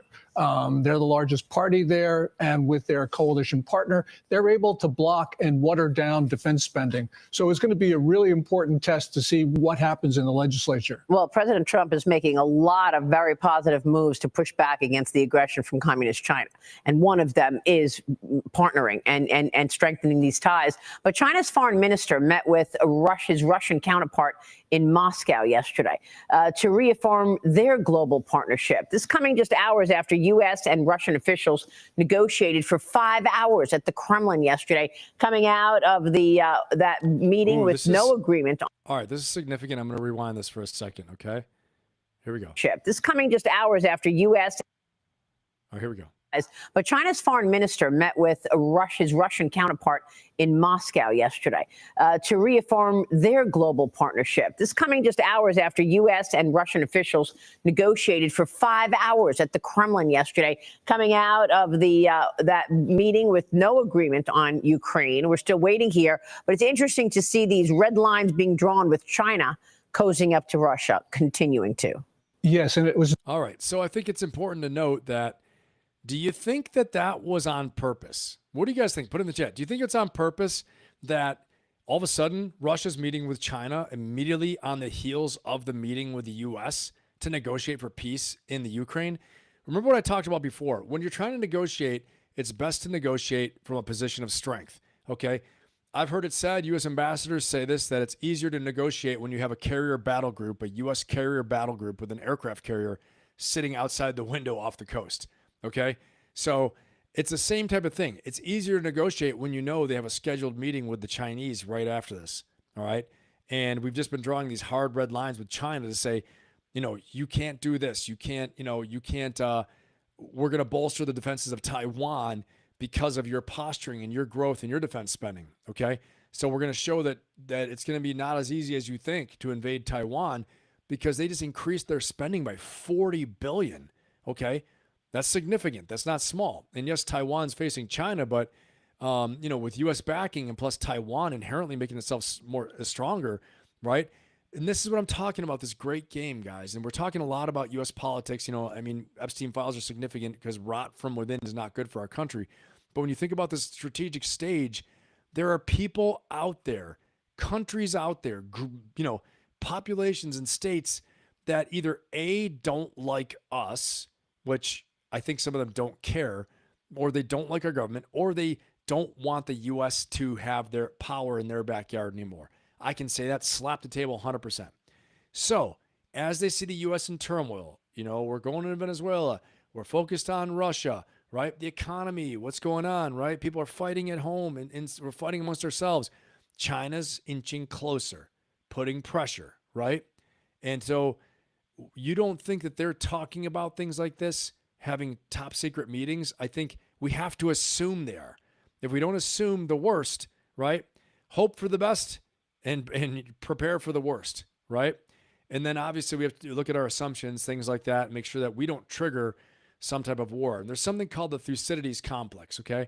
The Thucydides complex says that, a rising power and the existing power must go to war, that they have to go to war. And this comes from ancient Greece, from the historian Thucydides, and talk about the Peloponnesian War and all these things like that. So the Thucydides complex is that, the rising power, China, must face, inherently the current power of the United States needs to go to war with China to keep them down, okay? And this is just in Thucydides complex saying that over history of time, history of warfare, right, and history of the world, this has proven to happen more times than not, okay? But there doesn't have to be if we're aware of it. If you Google that, you look on YouTube, Russia, China, Thucydides complex, you're going to see what I'm talking about, okay? And there actually are Chinese officials talking about this a few years ago, U.S. officials talking about it. So if we're aware of it, it doesn't have to happen. But unfortunately, most of these world leaders and the way, real power politics is played is very Machiavellian, right? They're focused on resources and interests. Goodwill and honesty doesn't always go that far, okay? Power talks, economy talks, national interest talk, okay? The Chinese have a very real fear of their own population overthrowing them. I want you to remember this. Make no mistake. The number one thing driving the Communist Party of China is the fear of their own people uprising and taking them over. It's not the United States. Their number one thing is that they have to control the population, all right?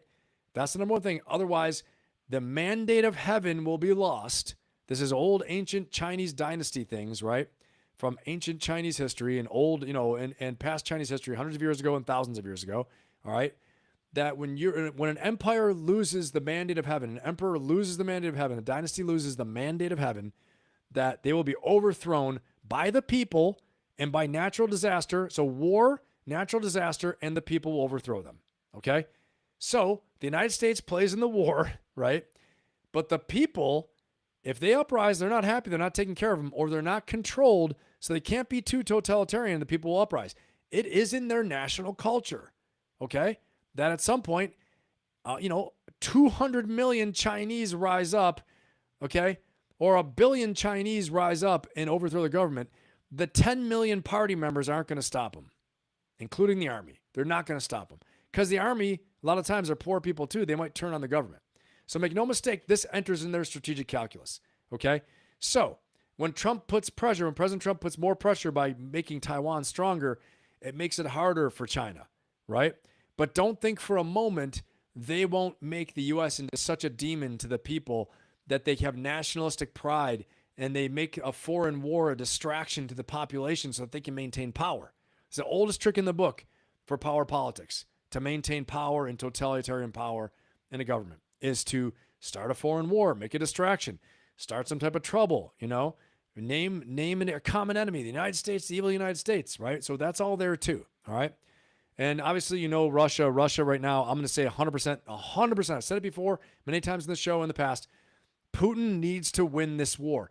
If he doesn't win, he's already lost 1 million soldiers. It's cost him endless blood and treasure, so much money, so much reputation. His legacy sits on it, okay? If he doesn't win, he's afraid he's going to be killed by the people, by the generals. He's going to be assassinated. Something's going to happen, okay? So he's all in on this. Like I said before, a dictator, and I've said this before too, a dictator rides the tiger. They say a dictator rides the tiger. And when the dictator decides they want to stop, they can never stop. A dictator can never get off the tiger, because if you're riding a tiger, you're on its back, okay? And it's bucking and trying to throw you. If you don't hold on to that tiger and you get thrown off, the tiger eats you. That's why they say dictators ride the tiger, okay? And that's what he's doing. So I think he's going to go all in until he gets what he wants. All right, Nick, let's see what you got here. The Chinese spend more on internal security than external defense. 100%. Yes, they do. Yes, they do. They also have the unique thing historically of whole armies switching sides. Yeah, they do. You're right. Doesn't really help in the West. No, it doesn't. Nick, you said it's spot on. That's exactly it. It's cultural history. It's cultural identity, right? We talk about, cultural politics, things, that cultural identity, the politics, identity politics, things like that. This is part of identity politics for the Chinese, that they can do that. If they lost the mandate of heaven, they're like, oh, those all the signs have come together. Time to switch. It can happen, okay? It's in their history. It's like normal for them, okay? I mean, I shouldn't say normal. It's extraordinary, but it happens. It's through their history. And then they understand. They say it's the mandate of heaven.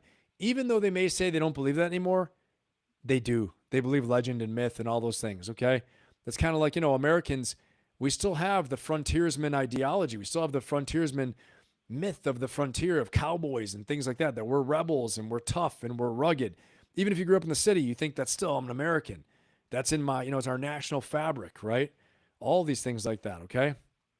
So, all right, let's keep on rolling here. But that is the update with China. Let's keep on going. Let me see what I got here. And we are getting close, everybody. We're getting very close to what you're all waiting for. The leadership lessons of South Park are coming. Now, if you haven't joined us before for the leadership lessons of South Park, you're in for a real treat, okay? It's actually going to be a really good one today. I think you're going to have a good time with it. But before we go any further, let's have a quick message from our sponsors, the Ben Pappas Company. And I want to talk to you guys today about, really quickly, about, my coaching membership and coaching community. And also about my one-on-one coaching I have available as well too, okay? So if you're trying to make a breakthrough, you're trying to get ahead, what I always say is, just like the president has a cabinet of advisors, all right, the highest level business people, the highest level athletes, the highest level performers all have coaches, okay? If you're trying to work on something, you're trying to improve your performance, trying to improve your discipline, trying to improve your energy, trying to improve your ability to get things done, your executive skills and organization, your leadership of yourself and of others, all those things like that, okay? Book a no-fee one-on-one discovery and strategy session with me, okay? You can click the link in my bio in YouTube or on Instagram. You can message me as well too. You can go to my website, www.benpappas.com. Again, that's benpappas.com, or you can email me at ben@benpappas.com, and we can learn about your situation. We can set up a meeting. But the link is in my bio for a free 1-hour discovery and strategy session with me if you're looking to work with me one-on-one. If you're interested in having a community of self-starters, ambitious, positive, supportive people, some of them are in the chat right now, okay? I've got some members that are in the chat right now, very successful people, very ambitious, go-getters, all leveling up in life. entrepreneurs, I've got teachers, I've got creatives, we have writers, you name it, they're in there, okay? Professionals, startup owners, things like that, okay? Join my coaching membership, my Ferocious Optimist coaching membership and community. It's fantastic. Again, it's $87.99 per month. We do one group coaching session per month, okay? That's live over Zoom. It's a private session. I teach for about an hour and 15 minutes the tools, strategies, techniques to build an unstoppable mindset, okay? To become a better leader, to get ahead, to get more energy, more clarity, more confidence, to have a plan for 2026 and to get ahead. Because if you don't have a plan right now and 2026 is coming, you're going to waste the first few weeks not having direction that you want to go in, not knowing the direction you want to go in, okay? And drifting is one of the worst things you can do.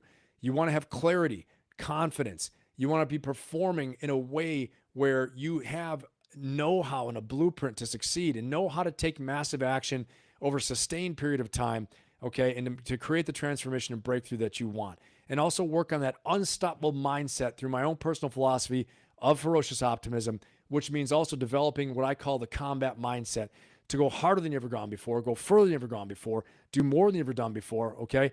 To know how to overcome adversity, to step through fear, to step through doubt, all those things in order to get from where you are now to where you want to be, okay? Again, go ahead and click the link in my bio in YouTube or on Instagram. Click on there. You'll see Ben Pappas. You'll see coaching, community, and membership.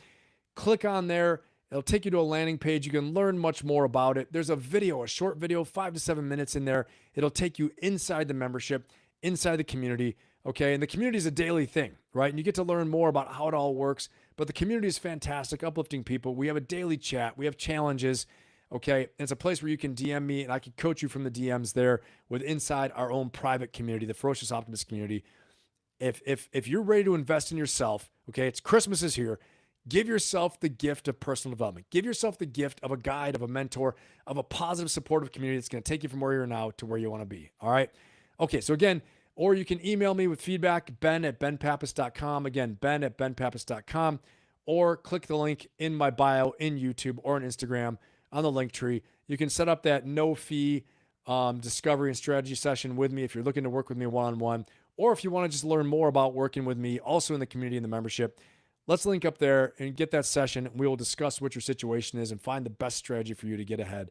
And if you want to learn more about the coaching membership and community, go ahead and click the link in my bio, in the YouTube bio, the link also in Instagram, or you can go to benpappas.com, again, benpappas.com, and you can go ahead and learn about the coaching membership and community. It's absolutely fantastic. You're going to love it. I love it.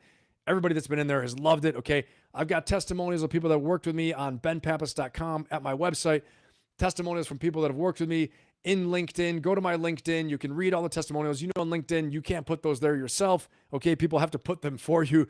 All right. I've been doing this now full-time for 7 years. Before that, I have 23 years as a commissioned officer, United States Marine Corps, all the way up to being a battalion commander. Okay, so I've been leading, teaching, and motivating people for about 30 years now. It tells you how old I am. Okay, I've been leading, teaching, motivating thousands of people. I have tens of thousands of hours of experience in this. Okay, I've worked with entrepreneurs. I've worked with athletes. I've worked with artists. I've worked with career professionals, C-suite executives, founders and owners of companies. I've worked with celebrities. Okay, I don't discuss any of the people that I work with. Everything you work with on me is confidential. All right, I hope to see you there. Let's go ahead and continue this journey. Thank you so much for listening. It was a wonderful word from our sponsors, the Ben Pappas Company. And I appreciate all your time tonight, being here with me on a Friday night, letting me do what I love. I absolutely love what I do. I'm very blessed. I'm very grateful. I'm very blessed to have all of you in the audience today. And if you're watching on replay, awesome. Don't forget to like, comment, subscribe, and share. Okay, it really helps out the channel so I can continue to spread my mission. My personal mission is to be an inspirational leader to create positive, lasting change in the lives of others. And you guys are helping me do that right now. And so I appreciate everybody in the chat. Thank you so much. All right, let's go ahead and let's do this. And Becky, I see maybe you'll email me to share some of my I'd love it. Do it. Send it. And give me some ideas. And you have some good, funny content too you want me to play, some videos. All right, guys, let's keep on going. Here we go. Next up, I got just a couple more kind of serious ones here. And then we're going to get into the leadership lessons of South Park. And we're going to have fun time. Okay? So if you haven't seen that yet, stick around for it. You're going to love it. Tell your friends if they're somewhere else, hey, he's about to start South Park. I'm going to start South Park probably in a few minutes here, okay? So Tell your friends, come on over right now. You're going to love it. And if I don't end this soon, I'm going to get in trouble with my girlfriend. So I got to end this pretty soon. I'm just kidding. No, she's awesome. All right, here we go. Ready? Let's go ahead and get this going. The next one. Now, we got to talk a little bit about these boat strikes. Okay? Did Pete Hegseth throw this admiral under the bus? Put it in the chat. What do you guys think? Did he just throw this guy under the bus? All right, let alone seeing Senator Mark Kelly saying this crazy stuff where troops should disobey orders if they should disobey orders if they think they're illegal. I mean, come on, right? Officers are going to make those decisions and they're going to own the decision. The senior enlisted advisors, the enlisted advisors are going to tell them, hey, this sounds wacky, right? They might call to get more guidance. And if they're told it's a legal order and, you know, legal has looked at it, the lawyers looked at it, you do it. Before we would do strikes in Afghanistan, okay, before a task force does any type of strike in Afghanistan, they get legal opinion, okay? The judge advocates there for the Marine Corps, and, you know, whether it's special operations, conventional, doesn't matter, they're going to get a legal ruling, okay? In a lot of these cases saying, yes, that constitutes a lawful order. Yes, that is it's clear by the law of war and the law of armed conflict on land warfare, blah, blah, blah, all these different things, and you can strike that target, okay? So they don't just go run around willy-nilly. But for this, it's very irresponsible for the senator to go saying things like that. To me, it's crazy town. Honestly, stay in your lane. First of all, it's executive branch. Department of War doesn't report to him, okay? So where's he going to be? Where's Senator Mark Kelly going to be? Where's he going to be when this happens? I was told to say no. Oh, really? Let me tell you how that's going to go when he tells his sergeant that. I was told I'm going to, okay, really? Cool. We're going to take you then up the chain of command to the commander. And, you know, guess what? There's not going to be any senator or congressman saving you, okay? That kid's going to the brig. He's going to get dishonorable discharge. He's done because these people are putting crap in their heads to make a political stand and to get airtime for themselves. And they're messing with the military, which is supposed to be apolitical, you know? So, all right, let's keep on going. Let's watch these boat strikes. But in the spirit of this, put it in the chat. What do you guys think? Okay? Was Mitch Bradley left holding the bag? And by the way, Admiral Mitch Bradley, SEAL Admiral, I've met him. Okay, I was used to go to some meetings with him, some Special Operations Command, SOCOM meetings, and he was there when he was at the developmental group. Okay, and I was at 2nd Marine Raider Battalion, 2nd Marine Special Operations Battalion, and we'd been in meetings overseas together and meetings in the States, and I can remember him. Very honorable guy. Very capable, straight shooter, very honorable guy. Yeah, and he left a very good impression, okay? So let's keep on going here. Let's watch this video. I got this for you guys. And let's check this out. Let's discuss this a little bit, and then we'll keep on going. General, we're hearing, bits and pieces of new information here as we've been trying to piece together the timeline and the details. You look at all this with expert eyes. So when you learn 48 minutes happened between these two strikes, give us some perspective. Is that amount of time about what you'd expect in a situation like this? Anna, I think this inquiry into the two so-called survivors and whether it was an illegal order to kill them is at an end. This has disappeared now into a quagmire of politics. No further action will come of it. The investigation is banging on a closed door. However, we're also missing the point that the largest issue going on right now is the War Powers Act. The President of the United States unilaterally has deployed a massive military force of the Caribbean, Air Force B-1, B-52 bombers, an attack submarine, a carrier battle group, a Marine amphib unit, a lot of U.S. Army special operations. And it appears we have the capability now in place to invade or take down the Venezuelan armed forces. Where is the authority?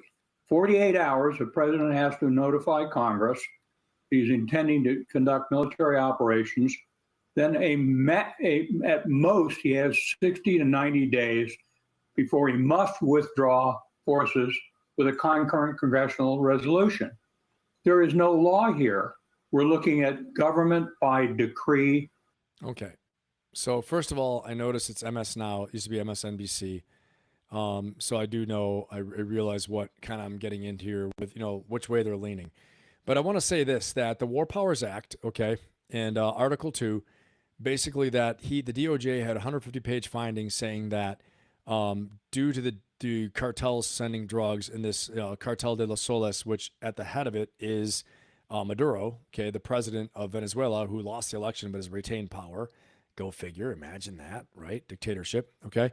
So, but at the head of this has Maduro, and that they are allowed to prosecute targets that are flooding the United States with drugs and threatening our country because the president has the authority to defend the country. Okay, that's what it is. So even though the admiral, the general, whoever that was speaking, the distinguished gentleman was speaking there saying that the president has to notify Congress, I don't believe that's true. Now, if he goes full force into Venezuela, yes, but for what they're doing right now, no. Okay. And so they did a finding already. They gave him legal justification to conduct these strikes based upon drug smuggling and smuggling of other people or material into the United States. Okay. And that's why they're doing what they're doing. So the question is, though, the double strikes occurring on the boats and what they were talking about with survivors were holding on, and Mitch Bradley ordered a second strike. Now, for me, it doesn't seem normal that Mitch Bradley would be the one making that call, okay, in his current position. That's what they're saying he's doing. It doesn't seem normal that he would be, but I want to say that, clearly the policy was set, and I just know that when we would go on missions, okay, you have these things war gamed out pretty well, right? It's either you're going to capture or you're going to destroy the target. You're going to kill the target, kill or capture. Okay. And, based upon what the designation of the target is. And, if the mission calls for destruction of the target and the vessel, if it's still floating, arguably that's what they're saying, that yes, they may have had survivors and holding on. I haven't seen the video, but at the end of the day, is Secretary Hegseth responsible for that? At the highest level, he is, right? But whoever made the call is the one who's making the call that the level of destruction we desired has not been achieved yet, okay? So if you don't think they've thought about these things ahead of time, of course they have. They thought about these things ahead of time. Of course they did, okay? They totally thought about them. And they've war gamed it. They thought it through, what they're going to do, all those things like that. Okay. And so put it in the chat what you guys think. Did Secretary Hegseth, yeah. And so, yeah, it certainly looked like it. I see you, Mark. Okay. But during the GWAT, weren't there sometimes follow-on strikes? Yeah, of course. Of course. Definitely. I mean, I'll tell you right now, General Mattis used to tell us, and let's just not even talk about strikes of a target, but let's talk about shooting an individual. General Mattis, Chaos, right? Secretary Mattis, under the first Trump administration, General Mattis, who I served under, in Iraq. He was the general of everybody, but he had talked about, and embrace for this one, if they're good enough to shoot once, they're good enough to shoot twice. Okay. If you identify them as a hostile act, hostile intention, and you need to engage with your weapon, and guess what? They're good enough to shoot once, good enough to shoot them twice. Okay. So once they decide they're going to use a lethal strike on one of these boats, frankly, they're not looking for survivors and people holding on. They're looking to see, did they destroy the vessel? Did they achieve the level of destruction on the vessel? Okay, at that point, they're really going after the material and they're going after the system, after the vehicle. And that's what they're doing, in my opinion, there.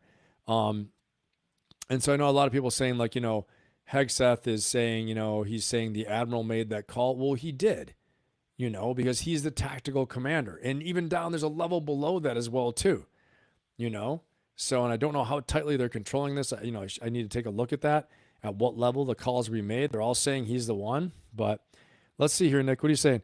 Hegseth saying that he wasn't around it, paying attention or whatever was pretty. Yeah, I agree. Yeah. Yeah, okay, I have to see that too. Yeah, I'm sure Nate has a good video on that. But I agree, it's not impressive. It's definitely not. But at the same time, the Secretary of Defense shouldn't be the one controlling strikes, right? I mean, he's a large-scale administrator, and he is the leader of the Department of War, but he is not It's like the chairman of the Joint Chiefs. You guys, I'm going to tell you, the chairman of the Joint Chiefs is not a combatant commander. The combatant commander is the one who does make calls like that. And let me just see real quick. Is Mitch Bradley the combatant commander? I'm sorry, I'm doing a quick little check. Let's see here. Mitch Bradley. Put in the chat if you know, but I'm going to do a quick little research with you guys and check this out. But I don't know if he's a combatant commander, though. He has to be if he's the one in charge of the strike. Let's see. Let's see what this comes up. Of course, I'm consulting the mighty Oracle, ChatGPT. Yeah, okay. I am asking that, ChatGPT. Am I asking that? We're going to see, because that changes everything. Yes, Admiral Frank Mitch Bradley is a combatant commander. He's a Navy SEAL 4-star admiral. October 3, 2025, he assumed command of U.S. Special Operations Command in Tampa. SOCOM is one of the U.S. military's unified combatant commands. So its commander is by definition a combatant commander under U.S. law. Now, I will tell you this, okay?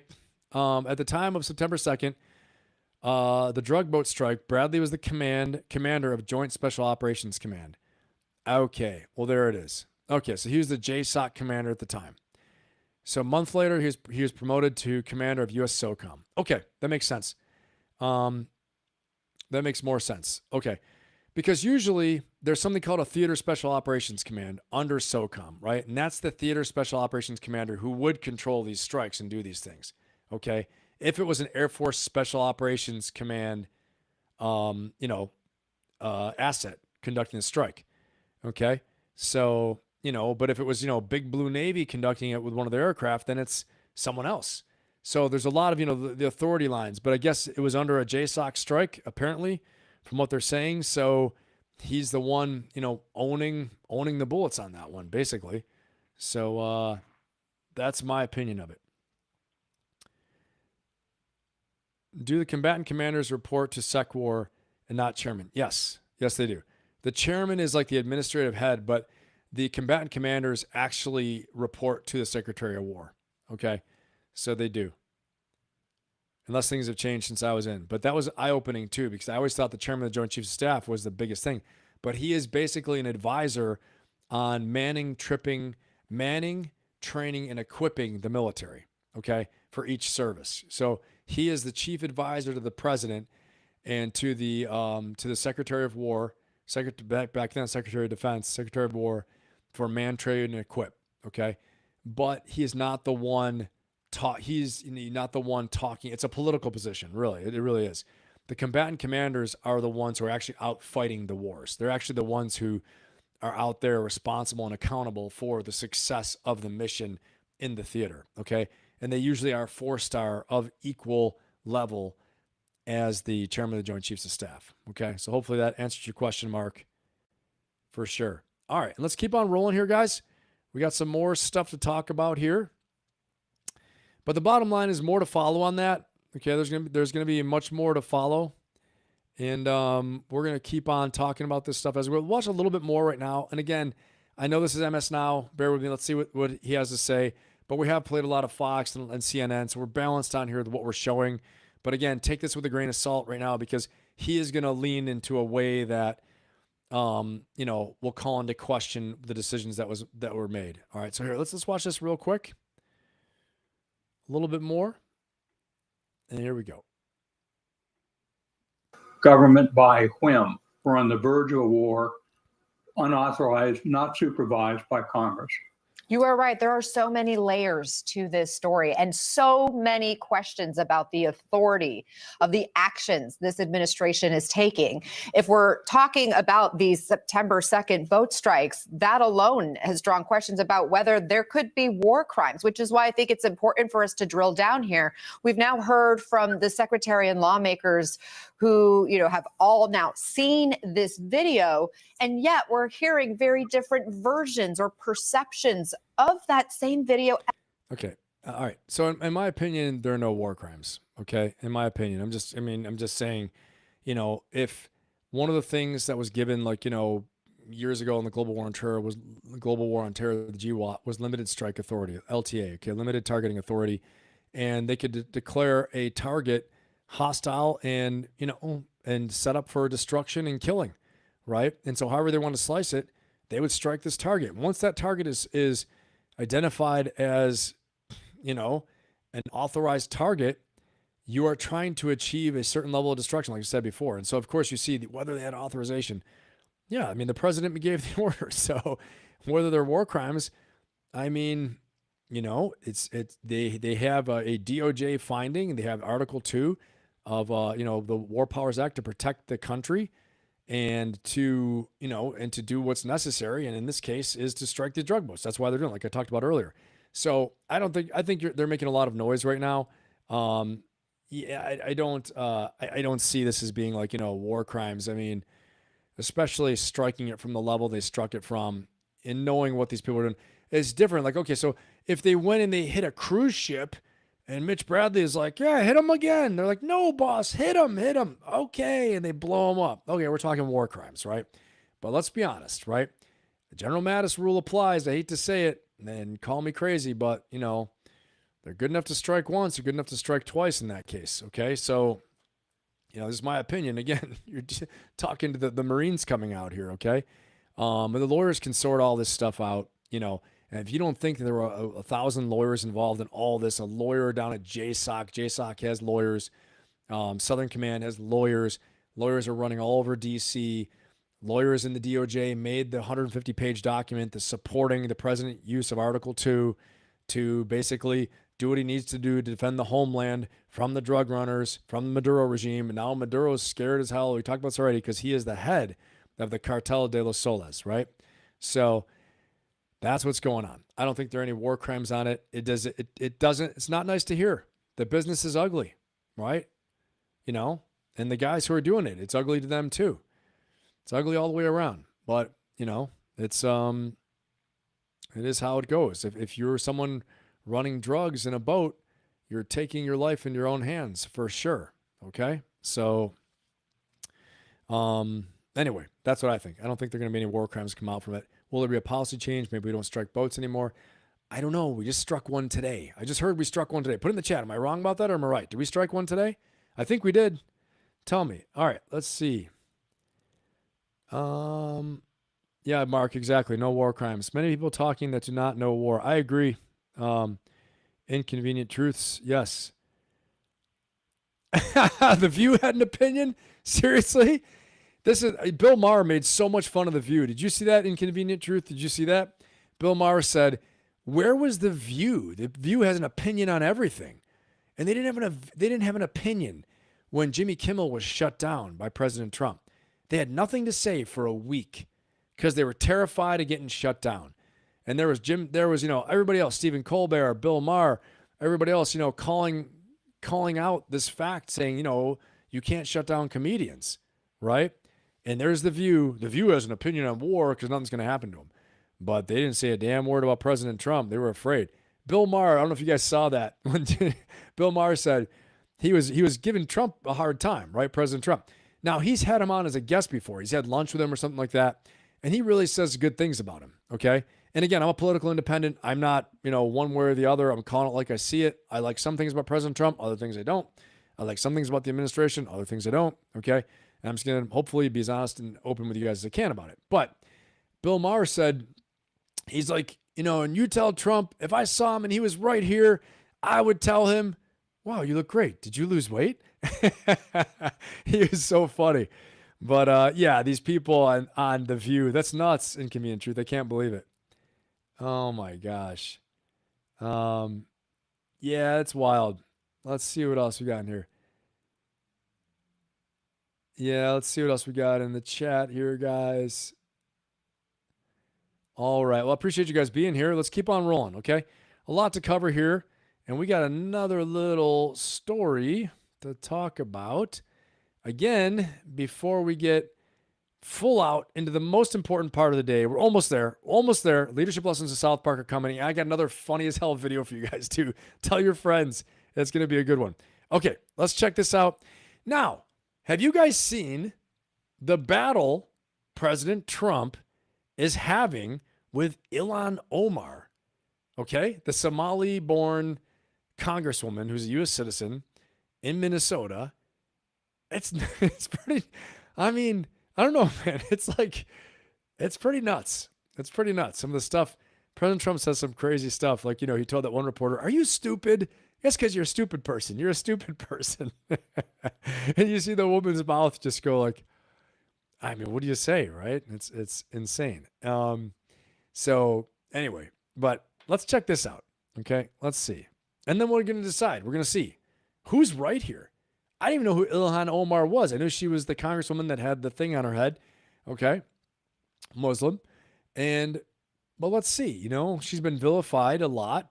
I think, let's find out. I think taken out of context in some cases, but maybe not. Let's find out. Let's learn together. Because I really don't know. I know a little bit. Watched a little bit. But I'm not playing I Have a Secret here because I don't. I'm learning with you guys. This is my time for education too. Here we go. That beautiful land, that beautiful state, it's a hellhole right now. And the Somalians should be out of here. They've destroyed our country. In a meeting with automotive industry leaders on Wednesday, Trump repeated his view from the previous day that Somalians shouldn't be in Minnesota, the state home to the largest Somali diaspora in the country. On Tuesday, he had described Somalis as garbage, remarks that Somalis said insulted both their people and their homeland. On Wednesday, he also targeted Somali-American Congresswoman Ilhan Omar, who represents Minnesota's 5th district. She shouldn't be allowed to be a congresswoman, and I'm sure people are looking at that, and she should be thrown the hell out of our country. Here is what Omar had to say. The president has always had very bigoted, xenophobic, Islamophobic comments when it comes to, people who are of Muslim faith or people who are Black. We've seen him call African nations as shitholes, and so it's not really surprising. But what is weird to me is just how creepy he's been obsessed with me and the Somali community. Somali Americans in Minnesota condemned Trump's remarks. It feels very irresponsible of him. I know we've all become accustomed to him acting very rash and just saying whatever he feels at the moment, but that's no way to run a country, and that's no way to be the leader of the free world. The president has increased his attacks on Somalis in the US since last week's shooting of 2 National Guard troops in Washington. An Afghan national has been charged for that attack, which killed one of the troops. Trump last month said he was immediately terminating temporary deportation protections for Somalis living in Minnesota, saying Somali gangs were terrorizing the state without offering evidence or details. Local officials say Trump's portrayal is untrue. All right. So we see this right here. Minnesota under Governor Walz is a hub of fraudulent money laundering activity. I am, as President of the United States, hereby terminating effective immediately the Temporary Protected Status TPS program for Somalis in Minnesota. Somali gangs are terrorizing the people of the great state, and billions of dollars are missing. Send them back to where they came from. It's over. President DJT. Okay, so there are some truths in this. There are some exaggerations in this. And there are some, probably some connections that are connected in word here that aren't exactly accurate. Okay, from what I understand from some of my research. But let's see together, like I said, and you guys tell me in the chat what you think, because this is all of our time here. And again, I appreciate you guys being here with me tonight. It's awesome to have you. And so let's check this out. I'm going to read off some facts and figures here. Okay. So, President Trump's taking very real, large fraud cases in Minnesota and using them to paint Ilhan Omar and the entire Somali community as criminals and gangs, like he said, in ways that go far beyond what the evidence supports. Okay. This is my research. Here are the buckets for it. Okay. With this actual, feud between Trump and Omar, and then the actual fraud cases, and then the Somali gangs terrorizing Minnesota claim. Okay, so Trump-Ilhan Omar feud. What's really going on? It's long running. It's not new. The rivalry started early in Omar's first term in 2019 when Trump told Omar and 3 other congressmen of color to go back to the places from which they came, even though they're all U.S. citizens. But they came from somewhere, okay? At 2019 rally, he had his crowd send them back, send her back, just like lock her up, like they're, all the famous old rally cries. Send her back. Okay. And he called her an extremist. Personal and other attacks. Over the years, he's repeatedly singled her out as America-hating, suggesting she shouldn't be in Congress, tying her to terrorism and Somali refugees in Minnesota. As he calls them, Somalian. I think it's Somalis. It's your Somali, and they are Somalis is the plural. Okay. So Somalian is not right. So just, I feel a responsibility to the audience that we say it right. Okay. And anyway, but I mean, Trump is 80. He's 79. It's about to be 80. So, he's got that kind of old school thing going on. In late 2025, he escalated again, calling Somali immigrants garbage. Not so good. Saying Minnesota is a hellhole, implying Omar and other Somalis should be thrown the hell out of the country. Omar's response. She frames this as racism and political deflection. In a recent New York Times essay, she said Trump is using hate against Black, Muslim, and immigrant communities because he's failing on policy and needs a scapegoat. She emphasizes the Somali community is deeply American. I just don't know where this came from. You know what I mean? I just don't know. I don't know where the sudden thing came from, right? That's why it made me put this in here, because I'm like, whoa, this is pretty crazy. He's talking about getting her thrown out of Congress. He's saying, like, we need to investigate her. We need to get her thrown out of Congress. What happened? So it's a long-running thing since 2019, okay? So the feud is not just policy disagreement. It's become a symbolic fight for both of them. She emphasized, Omar did, that the Somali community is deeply American, largely citizen-based, and that Minnesota elected a refugee to Congress as proof of that, okay? So she's elected, She ran, she's elected, and they do have a large, I guess they have a strong Somali base, Somali community. But my understanding is there are only 700 of them under the protected status, protected for deportation status, TPS. Okay. So it's not that big. Sounds like other people voted for her too. Okay. Trump's narrative is Omar plus Somalis equals fraud, crime, and taking over the state. Omar's narrative, Trump is racist scapegoating of a minority community to fire up his base. And then the actual fraud allegations involving Somalis in Minnesota, there are big fraud cases in Minnesota. So these are true. When he's saying billions of dollars missing, President Trump's completely right. They are. The key is they're real criminal cases involving specific people. And President Trump seems to be inflating them into an indictment of the entire group. Okay. So Feeding Our Future is one of these cases, a massive COVID meal fraud. What it was, a nonprofit, Feeding Our Future, and a network of partners falsely claimed to serve millions of meals to kids during COVID. This is disgusting. Honestly, it's disgusting. While allegedly stealing hundreds of millions of dollars in federal child nutrition money. It's been called the largest pandemic relief fraud in the country. Okay, so this is disgusting. So President Trump's not wrong. This actually happened, okay? And they were Somali, okay? The Department of Justice has charged 75 to 78 defendants. This could be why President Trump's saying they're a gang. Okay, so I see his point. I mean, like I said, you're the president. You got a ton going on. You're almost 80. I'm just saying. You know what I mean? Like my mom's 86. So he's like, a lot of this stuff's probably wacky to him. DOJ has charged 75 to 78 defendants. Dozens have already pled guilty or been convicted. Okay, so maybe this is the gang, right? That's terrorizing Minnesota. Maybe not terrorizing like we think of a gang, but, stealing. Estimated fraud ranges from about $250 million proven in court to over $1 billion if you include newer, broader allegations across related programs. So that's from the Wall Street Journal. Crazy. Who's involved?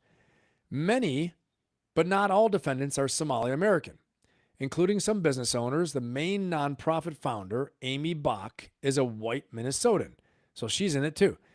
President Trump is using it to point this case as evidence that Minnesota is a hub of fraudulent money laundering. Now, do we think this is a case for him to try to have political gain? Of course. So he's using this for there's some other play. There's some other play than just attacking the Somalis. There's another play there, okay? And whether it's trying to get a different, to flip the seat for the next election to get her out, as they call the squad with Alexandria Ocasio-Cortez, AOC. There's always some play. I'm not some political mastermind, okay? But as I'm learning and seeing, there's always another play. He's saying one thing, but there's a power play they're trying to do. They're trying to rally people up, rile them up with fear, with anger, with outrage, right? And some of this stuff is really bad. 250 million stolen when you're supposed to be feeding children in COVID. They stole it. It's nuts, okay? He points to Minnesota as a hub of fraudulent money laundering and claims billions of dollars are missing. Well, they're saying up to $1 billion is missing, and they're not lying. While blaming Governor Tim Walz, okay, political opponent, probably going to try and take him down. And specifically tying the scandal to Somalis. Other Minnesota fraud stories, child care assistance fraud, okay? And the old Fox 9 $100 million story. There was a TV report claiming that $100 million a year in daycare fraud. Okay. And there's some other things too. Okay. Broader Minnesota fraud crisis narrative and feeding our future, Treasury, terrorism concerns. Okay. So the bottom line is that, okay, the claim about Somali gangs terrorism in Minnesota. I'm going to get to this because I think it's important. Okay. On November 21st, 2025, Trump posted that he was immediately terminating temporary protected status for Somalis in Minnesota, claiming Somali gangs are terrorizing the people of that great state and billions of dollars are missing. 250 million was proven, but up to $1 billion, they speculate, okay? And not being Trump, this was like in the Wall Street Journal, other places. In other recent post remarks, he said Somali gangs are roving the streets looking for prey. And let's see. The evidence. Crime data doesn't back up roving gangs terrorizing the state. Newsweek and other media outlets looking at crime stats note Somalis make up about 1 to 1.5% of Minnesotans' population, and there's no credible statewide data showing Somali gangs are responsible for a majority of violent crime or terrorizing Minnesotans. Okay, I'm just giving you guys the data that I looked up. Might be right, might be wrong, but this is what I have. Law enforcement data in Minnesota generally doesn't track crime by ethnicity. So sweeping claim that Somali gangs are roving the street is not grounded in actual data from the state. There are gangs and violent crime cases, but they're localized and specific. Some local and right-leaning outlets have reported on Somali-identified gangs and sex trafficking operations around Little Mogadishu. That's the Cedar Riverside area in Minneapolis, noting spikes in violent crime there in the past years. Okay, so let's talk about the immigration crime research undercuts the broader narrative a little bit. Nationally, a large body of data shows immigrants, okay? This is also fallout from the Afghan CIA covert operative guy that was in the Kandahar unit, whatever the hell his name is, that shot the National Guard members, okay? This really exploded after that. And I think President Trump was looking to show that he's doing something about, people in this country and decided to fire this up, partially, okay? So nationally, a large body of data shows immigrants, including refugees, even undocumented immigrants, commit crimes at lower rates, all right, at lower rates than native-born Americans and are less likely to be incarcerated.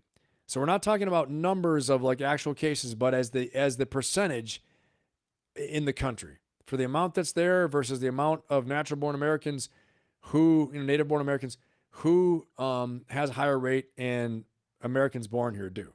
Okay. So from a data perspective, Trump's language of roving gangs terrorizing the people destroyed Minnesota is political rhetoric, not a balanced description of Minnesota's crime situation. Okay. So that's kind of where we're at with this thing. Okay. And, anyway, but, politicians are going to do politics things. They're going to do political things, right? They're going to try to rally up the base, make things happen. Because I'm not going to lie to you. He had me. I was like roving gangs, billions stolen. I was getting fired up, this, feeding the children in COVID, stealing the money. I'm upset about this. I want to learn more. And I'm like, yes, forget this, whoever this lady is, right? But then you start to do some research and realize that it comes back down to political battle. It comes back down to usually, gaining a seat, flipping an election, getting someone out of office, political enemies, dealing with them. And yes, there is truth to it. It's there. But there's always something else. There's always another play. Okay. Nick, what do you got here? Let's see. Revoking asylum status is also problematic since then you deport them back to the country of origin, which has to be safe enough for them to not be in danger if they're sent back. It's true. So it's almost like, Nick, what do you think? It's almost like he's making a threat that the rest of the government can't fulfill, maybe, right? So, all right, let's see. It's a great point, though. Okay, we're almost there, guys. We are almost there. And I got two more things here before we jump into the leadership lessons of South Park. Like I said, tell your friends, fire it up. Let's hear a little bit what Patrick Bet-David has to say about this. I like his show. He's got some good info on here. And let's hear what he has to say about this situation. All right, here we go. Last week, a few days ago, about $1 billion+ of what happened in Minnesota under Tim Walz, where they're trying to find where this money went to. And a lot of people were silenced. A lot of whistleblowers were silenced. A lot of people got in trouble for even commenting about it. Eventually, it got to a point where people were sick of it. They're like, no, we have to talk about it. It got pretty nasty. Now, Comer is targeting Walz in his new House investigation, citing $1 billion in alleged Minnesota fraud.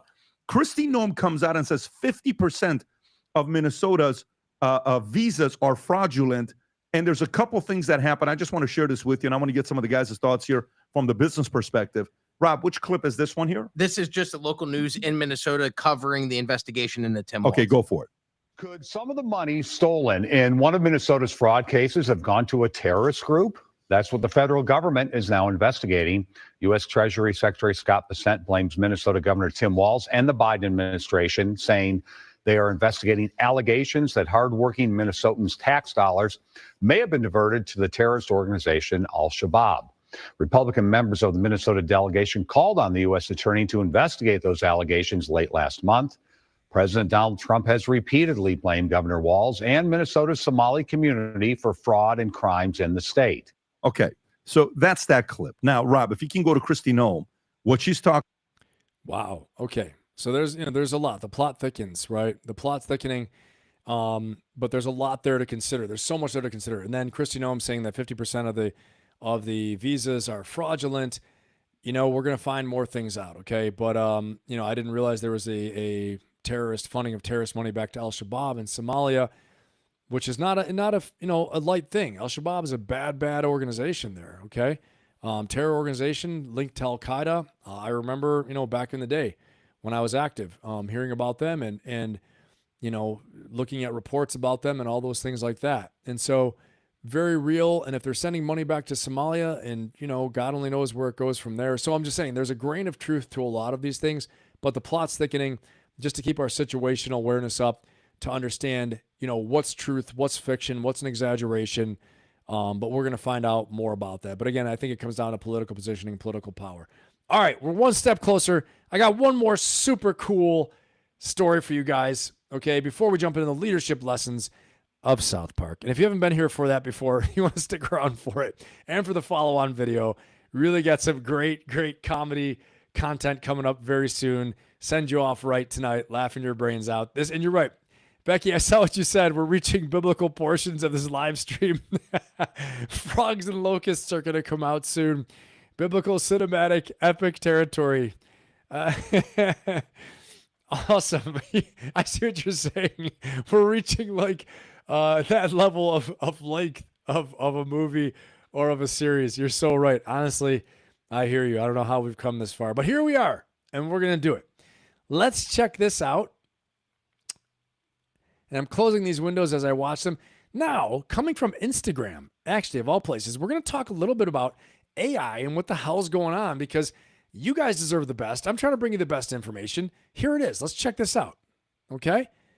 AI is going crazy, and here's what you can expect within your lifetime, according to Evolving AI newsletter, the top AI newsletter in the world. Again, credit to them. But I saw this, I'm like, God, I want people to know about this. You got to know where this is going, okay? And if you don't have time to watch things, this is my job. This is where I bring it to you so you can learn, and you can laugh. What is that? Eat, shop, live, pray, whatever the hell it is. This one, you're going to learn, live, laugh. Learn, live, laugh on the Ben Pappas Show, or whatever we're calling it. Let's go. Here we go. All right. Check it out. I know I'm going to get shit in the chat for that one, but that's okay. Here we go. All right. Check this out. What is going on with AI? I'm going to narrate this for you and read it to you. Things that will probably happen in your lifetime with AI, okay? And I'll read this. Many things that feel like sci-fi today are on track to become a normal part of life within one lifetime. This includes AI friends that talk with you, real-time translation that moves language barriers, digital money that replaces cash, self-driving taxis, early steps towards Mars missions, and the rise of trillionaires' level of wealth. All right? These shifts are already moving forward, and here they are. Let's check them out. Number one, money will be fully digital and cash will disappear. Watch out for Bitcoin. I tell you guys, Bitcoin, okay? I know it's been doing this. Bitcoin's not for the faint of hearted, okay? You want to ride the rocket to the moon. You got to be ready for some heavy G's, man, okay? And so Bitcoin is at a good price point to buy right now. You only need 0.1. They say in 5 years, Bitcoin's going to be at $1 million. I hope so, and I hope you don't miss it. All right, let's go. Next, many people will have an AI as their closest friend. Some of us already do. Some of you already do. And other people. Or have it as your closest advisor. Makes sense. Pretty damn smart. It's like having a PhD with you everywhere you go on every topic. Okay? Not a bad idea. Ooh, this is really cool. Your iPhone battery will last for years with one charge. I would love that. Wouldn't you love that? Put it in the chat. Give me a fire symbol in the chat if you'd love that. Would you love your iPhone battery to last for years on just one charge? If you'd love that, put that in the chat. Okay? Let's go. Next, AI will do most of what humans do today. I don't think that's a surprise. I think it's happening. I think, many, many people are being replaced. But what I want to say is don't be afraid of it. Learn how to use it. Learn how to leverage it. Learn how to build a team with it, okay? For example, for what I do in my business, right? My business is almost fully digital, except when I do immersion programs and meet clients one-on-one, right? But mostly fully digital. What this means is that for employees of mine, if they're AI empowered, I need less employees. So let's say if I have a team of 5, that's like back in the day having a team of 15 or 20 because of AI. Okay, so learn how to use it now. If you don't have a pro level ChatGPT, you don't have a pro level Gemini, it's like $20 a month. Okay, it'll take you to another level for getting things done. You'll accelerate everything you're doing. Okay, all right, let's keep going. Real-time translation will erase language barriers. It is insane. I can remember being in the Marine Corps, early days in Iraq, okay, in Operation Iraqi Freedom. They were giving us these little boxes, these devices, and they're like, if you talk into it, it'll translate to Iraqi. Iraqi Arabic, which is like a dialect. It's Arabic, but Iraqi style. And if you translate this, right, there's like a box. It was a big genius invention. And now here we are now with all these different AIs that translate for you like that. It's insane. All right, let's keep going. Humans will walk on Mars. Within your lifetime, this is what they're saying. Humans will walk on Mars. That'll be pretty cool. Someone will become the world's first trillionaire. Okay, that's coming soon to the theater near you. That's probably Elon Musk. No one will drive themselves anymore. Okay, no one will drive themselves anymore. I used to have a Tesla. I had a Tesla, and when it would drive me, it was wild. Absolutely wild. It would turn off the exits off the highway. It would turn on city streets. Very reliable. Unbelievable. The first time you see it turning the wheel for you, it's nuts. Okay, if you got a Tesla out there, put it in the chat. Absolutely wild. Okay. Sue, you currently have 24% battery life left on your phone. That is hilarious. I love it, Sue. Thanks for the fire symbols there. This is a marathon. Let's do it. A Benathon. We're on the Benathon. Almost every home will have its own personal robot.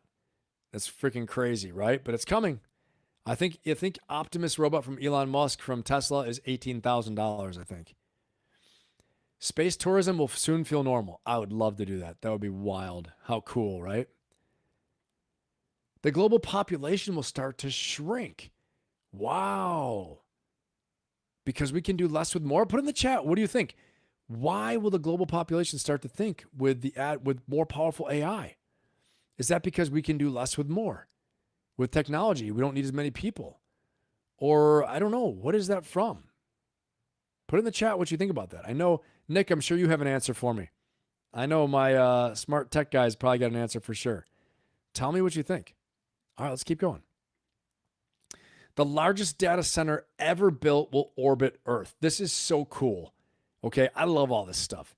Dude, I want to be a part of that somehow. How cool. The largest data center ever built will orbit Earth. Out here where I live, they have data centers like these server farms that are huge. They look like huge warehouses, but they're like low level, 1-story warehouses that go on for miles. So this thing must be massive. Server farm and also power hub. AI takes power. That's the big next competition between the US and China is who's going to have the most power to power the most AI. Okay. And this is so cool. This is so important. And if you think you're out, I don't care how old you are or how young you are, whatever age you're at, we're figuring this out. The average person will live well past 100. I know, Lisa, I saw you said your grandmother died at 102. That's amazing. That's amazing genetics. But, it's not surprising with who you are. But average person will live well past 100. So take care of yourselves. Take care of yourself. Don't die before this happens. Don't go doing something stupid. Take care of yourself. Wherever you're at, whatever your level of fitness is, get better at it. Okay? Let's go. You don't know about Nick. You don't know. Man, I don't know about the population now. Population aging is never really a sign of anything good. Yeah. I don't know, man. It's interesting. It is just like the Jetsons, Becky. Totally. All right, let's keep going. That is the number one AI newsletter in the world, Evolving AI. I follow them on Instagram. Check them out. They're pretty awesome. Okay. Well, I will tell you what. You have waited, and you have struggled, and you have given your all. You have been in this from the very beginning, all of you. Some of you for a long time. Some of you for weeks. Some of you for months.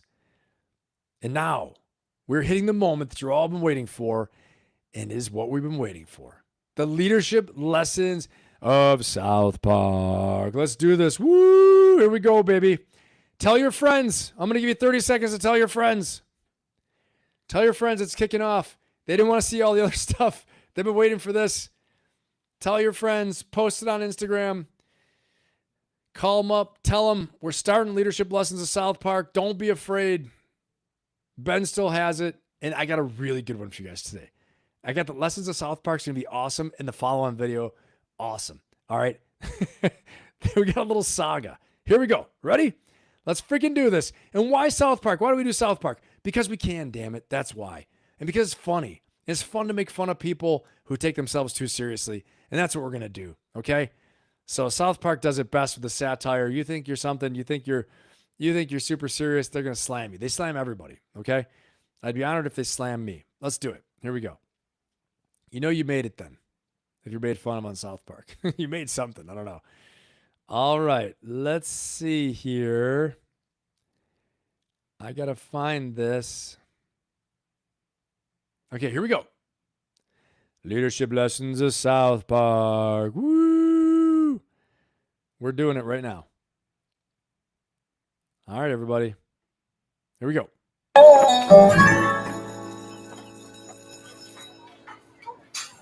$5,000, you guys. The winner of this year's turkey trot gets $5,000 from Saudi Arabia. Like, if anybody's going to get money from Saudi Arabia, it should be us. And just one person has to win the race and your whole team gets the money? Yeah. Dude, that is crazy. We should just get a bunch of kids on our team, and then the chances of one of us winning is way better. Yeah, but then you got to split the prize money more ways. It's true, man. I say we keep our team to 4 or 5 runners max.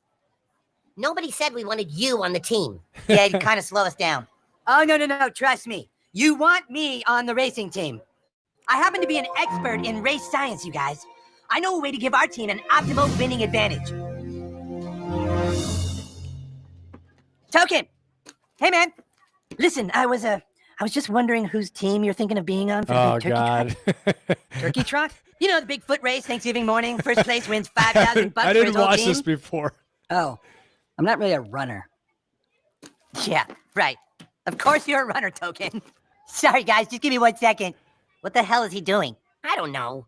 All right, look, Token. I'm a racing science expert, okay? The data shows your race always wins races. This is so messed up. Whoa, Token! Come on, man. It's Thanksgiving. If you don't want to race for yourself, then do it for the needy. Kenny and Stan. I mean, Stan's family lost their home, dude. Those guys could really use the money.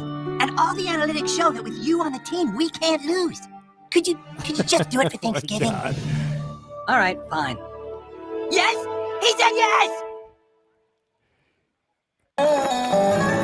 All right.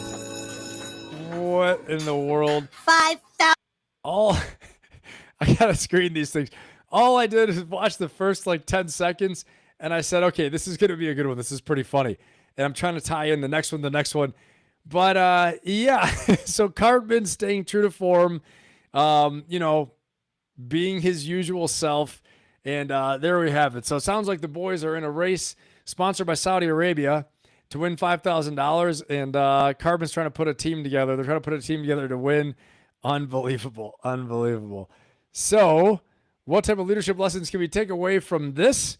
Well, I think, the policies of the team and who the leader is matter a lot, right? And don't be a racist. I think that's a big part of it. But let's keep going here. Let's see where these guys go with this. You guys have been waiting for a long time, and it's going to get better. It's only getting better. Here we go. Let's get this. All right, here we go, everybody.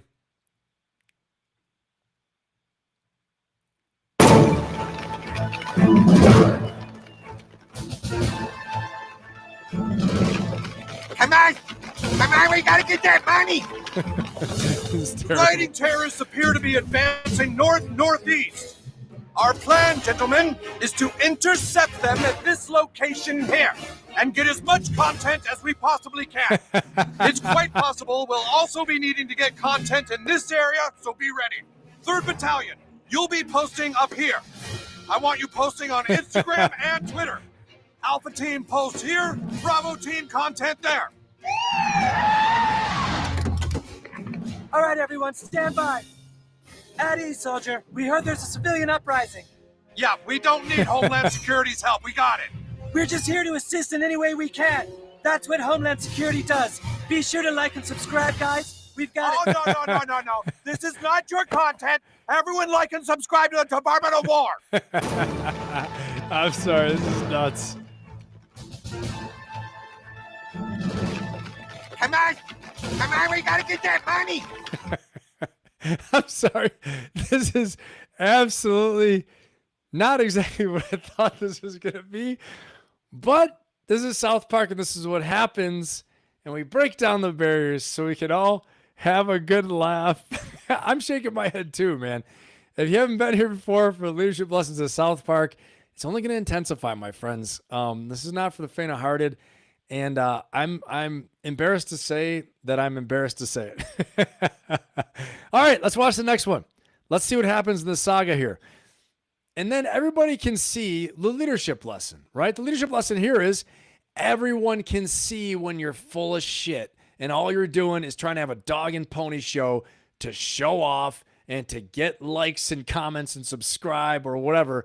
But, okay, that's fine if you're on YouTube or on Instagram. But when you're in a freaking government agency or in a big important thing, right? You're in some corporate setting, everyone knows when you're full of crap and it's disingenuous and you're not really doing it for what you're saying you're doing it for, okay? You're doing it just a dog and pony show. You're wasting resources. You're wasting time.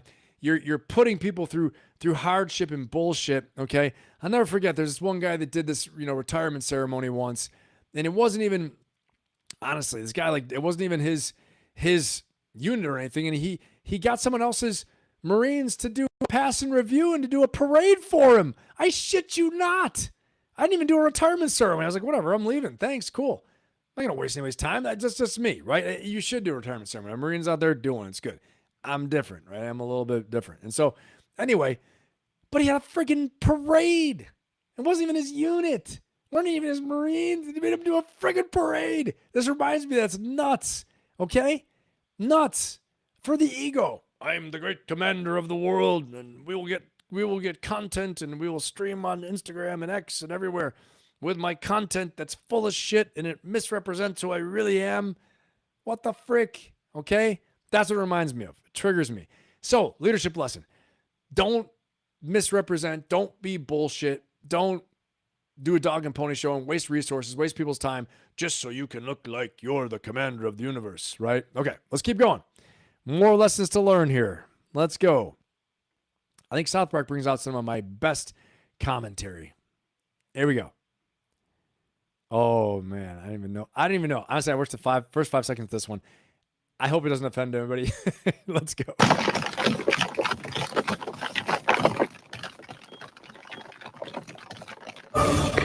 Homeland Security to Department of War. The protesters are headed your way. Stand down, Homeland Security. This is our content. There's too many of them. The protesters.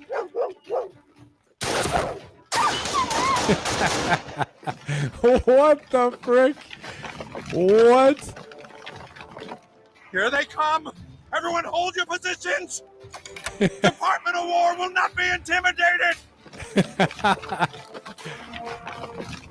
Hold. Hold. I'm dying. Holy. Fire the tear gas. Yeah. It's the turkey trot. Dude, it's where we supposed to go. I can't say nothing. Token! Token! Where the hell did you go?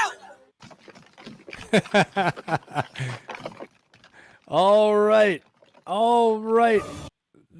And we got one more. Don't go anywhere. Don't you try to quit on me right now. I know everybody's getting a little tired. Hang in there, damn it. Show some grit. People jumping in and out of this chat. Get back in there. Call your friends. Tell them how much they want. Ask them, how bad do you want it?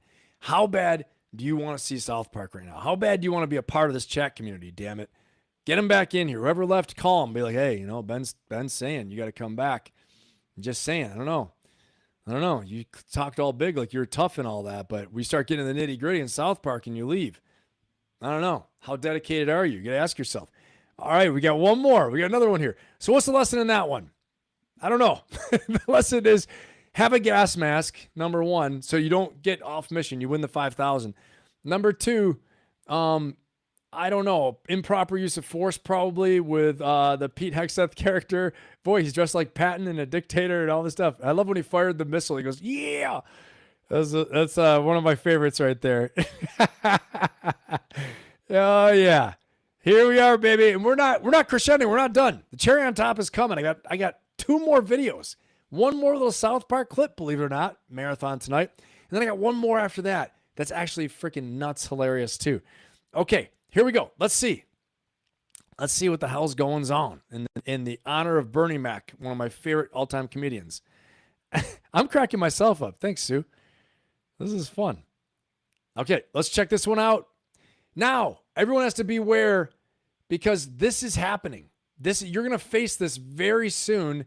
What I'm about to play, you guys are going to face this very soon. You got to understand there's a serious threat out there, okay? And I'm putting this out there to make sure everybody's protected. It's my job to make sure as your coach, okay? If you were clients of mine in the coaching membership, in my one-on-one coaching programs, in the community, but you're in my live community. So it's my job as your coach is to make sure I protect you and set you up for success. Watch out for this person. They are out there, and they're coming soon to a theater near you when you go shopping. If anyone thinks they're going to beat me inside that mall and keep me from getting my kids' Christmas presents, they can kiss my fat vagina because I'm bringing the motherfucking pay. If anyone thinks they're going to be... All right, I didn't see that part. Again, I try to react in real time with you guys on this so that, you get a more genuine reaction. But unfortunately, it leads to less censoring of things like that. So now you're forewarned, okay? Leadership lesson, next one. Train your unit, train your people in accordance with the mission. The mission's coming. Christmas is right around the corner. Holidays right around the corner. Whatever the hell you want to celebrate, it's right around the corner. And you're going to spend some damn money, though, in December. It's just how it is, no matter what you're doing, okay? And you're going to encounter people like that. They're going to fight you for your stuff. So you got to be ready for it. And that's that, okay? All right. Put in the chat what's going on. Any questions you have. Peacetime military gets boring. Yes. Oh, Nick, we're about to see some peacetime military right now. Okay, I got one more for you. Like I told you guys, let's roll. Let's get right into it. Let's not hesitate. You guys deserve it. You've been here with the long haul. You guys are the champions, the ones who stayed all the way for a 3-hour Benathon marathon. Like Becky said, the biblical proportion movie, like one of those where I said Noah splitting the seas. What's his name again? Moses. Splitting the seas, right? Oh, I should love that stuff. Charlton Heston. Oh, yeah. Here we go. Let's split the seas, baby. We're doing it right now. We are doing it. Oh, this is great. Hold on a second. Yeah. I forgot I got this one too. Oh, man. I forgot I got this one. Okay. In honor of my brother Marines, we're going to watch this real quick. And then we'll get into the last one. I had another one here. I forgot. This is true stuff. This is real life Marine Corps stuff right here. Okay? I just want you to know. I'm giving you the real deal. They had the Netflix documentary. I guarantee you they didn't have this in the Netflix documentary. I guarantee you. Here we go. Games until the drill sergeant walks in. Watch as these Marines prepare for an epic jousting tournament. Maybe it was.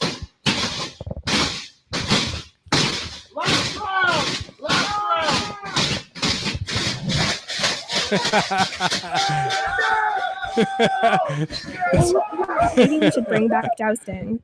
This It's all is fun and games until the drill sergeant This walks is so Marine Corps. And yes, believe it or not, they are going to go until someone's probably broken. And at least back in the day, they did. Probably they've gotten smarter now because the guys and girls both. All the Marines are smarter probably today and better overall. But, we used to have something called combat soccer back in the day where you would run around with a pillowcase filled with like boots or something, and you'd swing the pillowcase. You had to play soccer, and you could club each other. Imagine this. This is the Marine Corps. This is like what you do, right? You'd club each other. Combat soccer as you're running around. Okay? Yeah, you should have one of your sons pre-screened than before.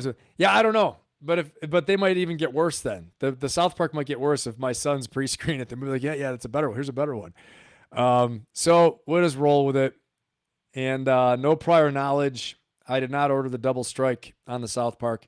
Okay, I got one more for you guys. Okay, I'm going to take you all the way home. You're going to laugh. You're going to have a great time. You're going to live. You're going to learn. And you're going to laugh on the Ben Pappas show here, or whatever we're calling it. All right, here we go. Let's do this. We're going to laugh a little bit more, and I'm going to send you on your merry way. I think this is going to be some good stuff, though. I think you will enjoy this. You will enjoy it. And here we go. Here we go.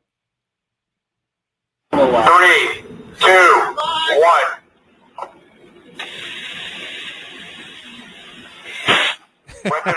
What the fuck?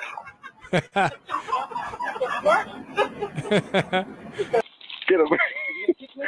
Ouais, Plarat, revenez, oui. Oui. Bah oui, oui. Hit it.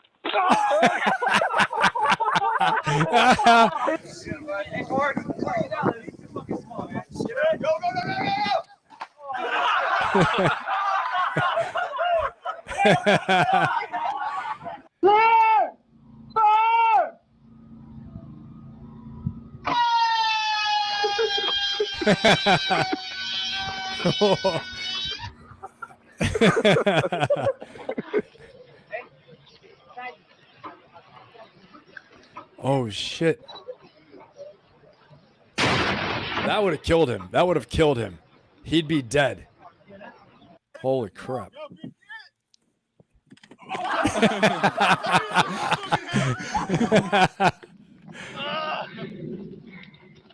Oh, fuck this.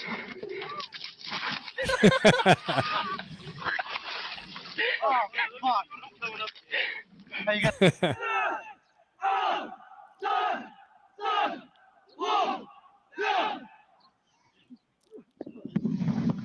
That is about the dumbest thing I've ever seen. What?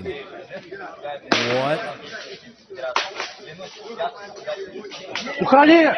Уходи, уходи! Стол! Стол! Holy crap.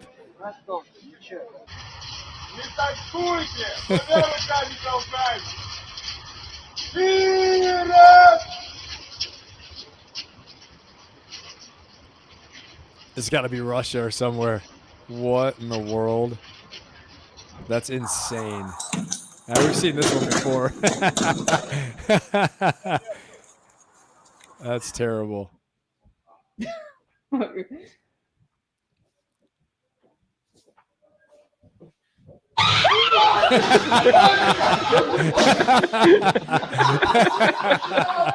That's a really good one. Oh my God.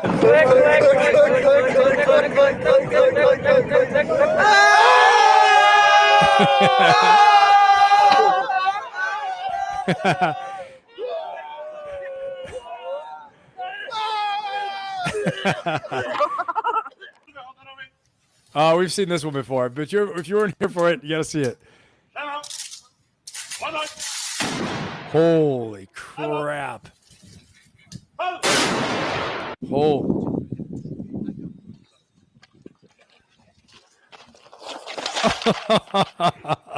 Oh, that hurts. You don't understand. That hurts so much. They just biffed it.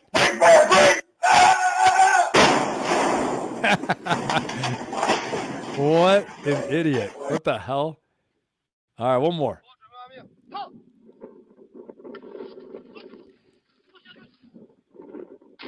Holy crap. That would have killed him for sure. All right, one more.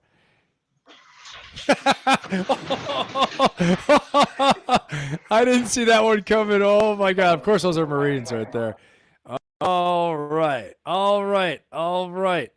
That is going to do it, my friends. Thank you so much for spending this evening with me on this marathon tonight. Super good time. Great to be here with you guys. And let's see. I'm going to be live on Sunday at 4 p.m. Always on Sunday for my leadership segments on Sunday.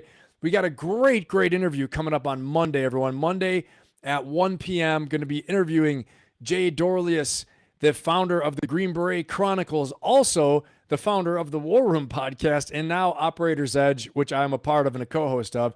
But Jay Dorlius, Green Beret, retired Green Beret, combat veteran, all those things. You guys know he has a fantastic channel, doing great things. He also has Dark Arts Coffee, a lot of great, exciting stuff. So he's going to be the interview on Monday at 1 p.m., so join me for that as well, too. I'll put out all the notifications for Sunday and Monday. So great to have you guys here. And I really appreciate you guys spending your evening with me. So much fun tonight. And like I always say, make yourselves better, make the world better. Have an amazing, amazing weekend, and go get yours. I'll see you guys on Sunday. Thank you so much for your time and for being here. Absolutely awesome. All right, guys. Hope you had a great time. I had a great time with you. You all take care. Thank you so much.